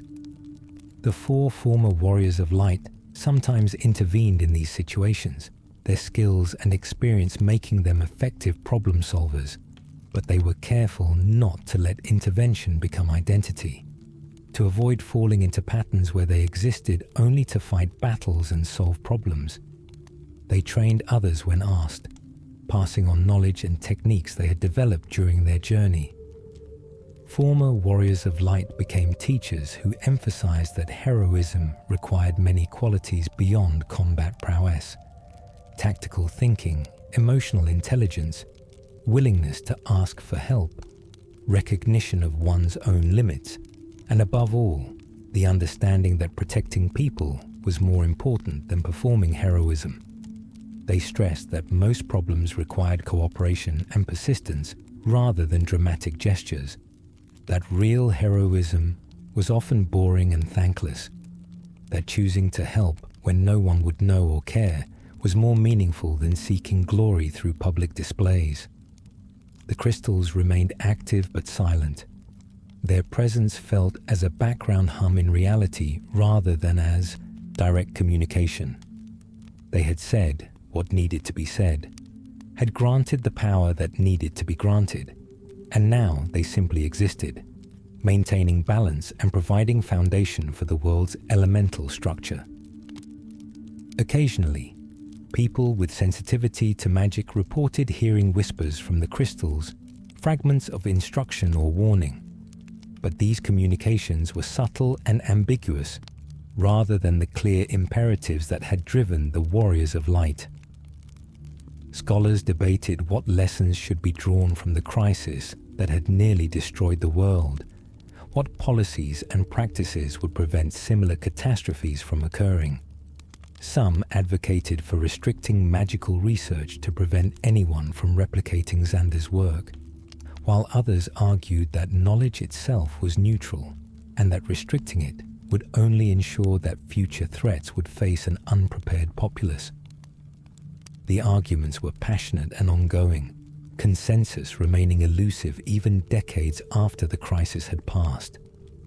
The four former warriors of light declined to take positions in these debates, recognizing that their expertise was in fighting threats rather than in governing societies or establishing policies. They aged gracefully, their bodies bearing scars from their journey, but remaining reasonably healthy despite the abuse they had endured. Luneth's hair went grey earlier than his peers. Ark developed a permanent limp from an injury that never quite healed properly, Refia's hands showed the burns and cuts that came from a lifetime of working with hot metal and sharp tools, and Ingus moved more stiffly than he once had, his body remembering the damage Xander had inflicted, even if the wounds themselves had closed. These physical reminders of their journey served as private monuments to what they had survived, visible only to those who knew to look and understood what they signified. They found love in different ways and at different times. Luneth married his childhood friend from Ur, building a life that was deliberately ordinary, refusing to let his past as a hero define his identity as a husband and eventual father. Ark entered a relationship with a fellow scholar, someone who appreciated his mind and his gentle nature, who understood that his preference for books over adventure was not weakness, but authentic expression of his personality. Refia partnered with another artisan, someone whose work complemented her own, and they built both a life and a business together. Ingus's relationship with Princess Sarah evolved from professional respect to genuine affection, and though their different social stations created complications, they navigated those complications with patience and determination. They had children who grew up hearing stories about the time their parents saved the world, tales that the children half believed and half dismissed as exaggeration. The younger generation could not quite grasp what apocalypse would have meant, could not viscerally understand the stakes that had been involved, because they had grown up in a world where the crisis had been averted and balance maintained. This was exactly as it should be, the former warriors of light recognized. The purpose of their sacrifice and effort had been to create a world where children could take stability for granted, where the apocalypse could be a story rather than an imminent threat. As they entered middle age, as their children grew toward adulthood, and their own parents passed into memory, the four former warriors of light found themselves reflecting more frequently on what their journey had meant and continued to mean. They had saved the world, which was no small thing, but they had also learned lessons that had nothing to do with defeating fiends or restoring balance. They had learned about friendship that transcended initial impressions and superficial differences. They had discovered that courage came in many forms, and that acknowledging fear was not the same as being cowardly. They had understood that some problems required sacrifice, and that the people who made those sacrifices deserved to be remembered, even when their deaths went unwitnessed.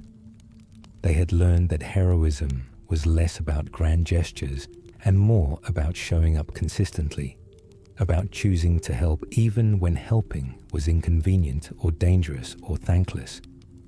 They had discovered that ordinary people were capable of extraordinary things when circumstances demanded it, that destiny and prophecy were less important than determination and willingness to adapt. They had recognized that perfection was impossible, and that accepting imperfection was necessary for maintaining sanity and perspective. The world they had saved continued its complicated existence, neither utopian nor dystopian, but somewhere between, full of beauty and ugliness intertwined. The balance they had restored remained stable, but required ongoing maintenance, small adjustments and interventions that prevented minor imbalances from accumulating into catastrophic disruption. New heroes emerged to address new threats, people who would never know the names of the four warriors of light, who had made their heroism possible by ensuring there would be a world for them to protect. And in this, there was satisfaction, not the dramatic fulfillment that came from defeating apocalyptic threats, but the quieter contentment of knowing that what they had done mattered, that their efforts had created space for millions of lives to unfold without the shadow of imminent extinction. They had been chosen by crystals and prophecy, granted power beyond normal human limits, and they had used that power not for personal aggrandizement, but in service of preserving a world that would mostly forget they had ever been at risk. As they grew older, as their annual reunions began to feel less like celebrations and more like precious time borrowed from mortality, they found themselves returning to the Crystal Tower, now Izar's monument rather than a fortress, its chambers converted into museums and libraries that preserved knowledge from the ancient civilization. They walked through halls where they had once fought for their lives, past chambers where they had nearly died, up staircases that led to the platform where they had confronted Xander, and then the cloud of darkness. Standing at that summit, looking out over a world that continued its existence because of choices they had made decades earlier, they felt the weight of time and the satisfaction of purpose fulfilled. They were no longer warriors of light in any meaningful sense, no longer the young people who had stumbled into prophecy through accidents and earthquakes. They were simply people who had once been called upon to do something impossible, who had somehow succeeded, and who had then returned to ordinary lives that felt more valuable because of the extraordinary interlude that had interrupted them. The crystals pulsed faintly in response to their presence, acknowledgement without words that their service had been recognized and appreciated. The four of them stood together in comfortable silence, needing no conversation to communicate what they felt, understanding each other in ways that decades of shared experience had made automatic. They had saved the world, and the world had saved them right back, giving them lives worth living and experiences worth remembering and friendships worth maintaining across years and distance. Eventually, they descended from the tower for the last time, their joints protesting the long climb, their bodies reminding them that they were no longer the young people who had first scaled these heights with desperation and determination. But they descended together, as they had done everything that mattered, supporting each other when the stairs became difficult, sharing memories and laughter that made the journey feel shorter than distance alone suggested. The world below continued without them, as it should, as they had fought to ensure it could.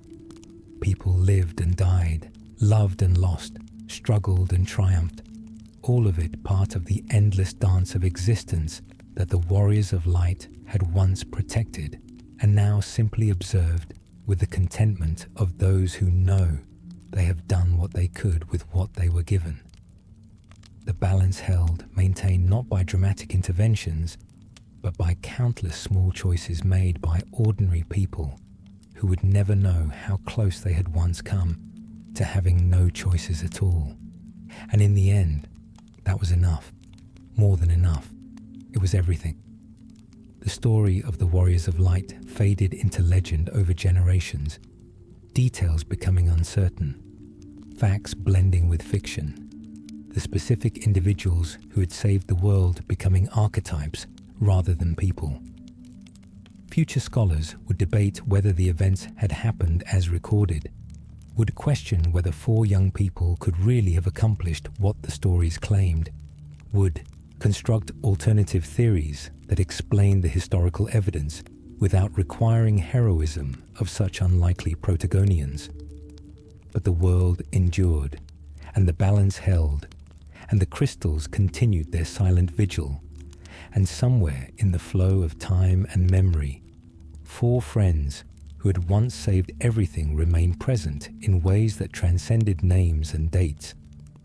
They existed in the bonds that people formed when facing impossible challenges together, in the courage that emerged when circumstances demanded it, in the understanding that ordinary people could become extraordinary when the world needed them to be. Their legacy was not monuments or celebrations, but simply the continuation of existence itself, the opportunity for every person born after their triumph to live in a world where apocalypse was merely a word rather than an imminent reality.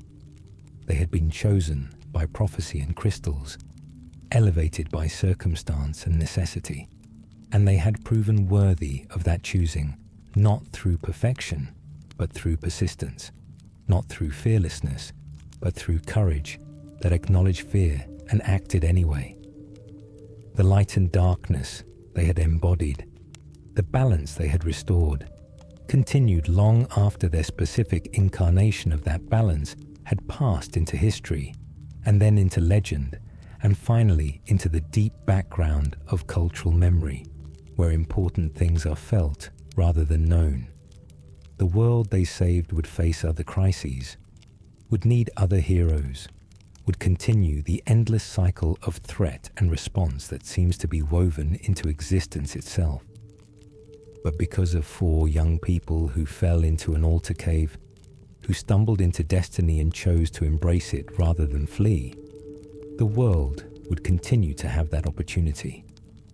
The cycle would continue because they had ensured there would be a world for cycles to occur in, because they had chosen light and dark together over the void that would have consumed everything. And in the quiet spaces between grand events, in the ordinary moments that make up most of existence, their choice echoed forward through time, a reminder that balance is not the absence of conflict, but the determination to maintain what matters even when maintenance requires sacrifice. They had been warriors of light who learned that darkness was not their enemy, but their complement.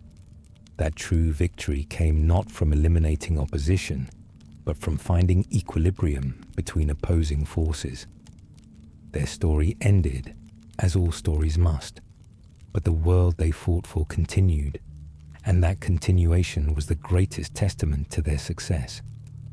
They had asked for nothing except the chance to try, had expected nothing except the possibility of making a difference, and they had received the only reward that mattered, the knowledge that they had done enough, that their effort had mattered, that the world would go on because they had been willing to stand between it and oblivion. The crystals sang their silent song, the elements maintained their dance, and existence continued its complicated journey through time. Somewhere in that journey, 4 souls who had once been called warriors of light rested, their work complete, their sacrifice honored, not through monuments, but through the simple fact of continuation itself. The light remained because they had fought for it. The darkness remained because they had understood its necessity. The balance held because they had believed it was worth preserving.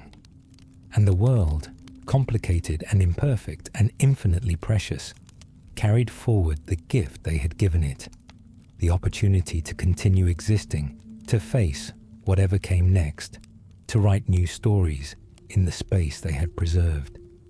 That was enough. That was everything. That was the meaning and purpose and ultimate victory of 4 young people who had stumbled into heroism and discovered that saving the world was not about being special or chosen or destined, but about being willing to try when trying mattered, about standing together when standing alone would have failed, about believing that existence itself was worth fighting for even when the cost of that fight seemed unbearable. They had been the warriors of light, and through their choices and sacrifices, through their friendship and determination, through their willingness to combine light and darkness into something greater than either alone, they had ensured that there would be future warriors when future threats emerged, that the cycle of crisis and response would continue, that the story of the world would have additional chapters to tell. And so the world continued, saved and protected, balanced and preserved, carrying within it the memory of 4 friends who had once done the impossible and then returned to ordinary lives, content in the knowledge that their extraordinary moment had created space for countless ordinary moments to follow. The crystals kept their watch, the elements maintained their flow, and existence persisted in all its complicated glory, thanks to 4 young people who had answered the call when the call came, and then quietly returned to lives that asked nothing more of them than what they willingly gave. The end of their story was not an ending, but a transition, not a conclusion, but a passing of responsibility to future generations who would face their own challenges and write their own chapters in the endless story of light and darkness, balance and chaos, existence and void. The warriors of light had played their part, had fulfilled their purpose, and now they rested, their work complete, their legacy secure in the simple fact that the world continued to turn, the sun continued to rise, and people continued to live in the space they had preserved. That continuation was their monument, their triumph, their eternal reward. They had saved the world, and the world honored them by continuing to exist, by offering opportunities for joy and growth and love and meaning to everyone who came after them. And in that ongoing existence, in every moment that would not have happened had they failed, their victory was renewed and celebrated and made eternal. The story of Final Fantasy III is ultimately a story about balance and the courage required to maintain it, about ordinary people rising to extraordinary challenges, about friendship forged in crisis that endures beyond necessity, and about the fundamental truth that existence itself is precious enough to fight for even when the cost seems unbearable. It reminds us that heroes can emerge from anywhere, that destiny is less important than determination, and that the greatest victories are often quiet ones that create space for life to continue its complicated dance. So if you found something meaningful in this journey, if the story of 4 young warriors resonated with you, if you believe that tales of courage and sacrifice matter even when told about fictional worlds and imaginary crises, consider sharing that meaning. Leave your thoughts in the comments, share this with others who might appreciate it, and subscribe if you'd like to explore more forgotten corners of gaming history together. Not because these stories need our attention to matter, but because sometimes it's worth remembering that we all live in a world that continues, because people will never know, made choices we'll never fully understand, and that's worth honoring, worth preserving, worth passing forward to whatever comes next.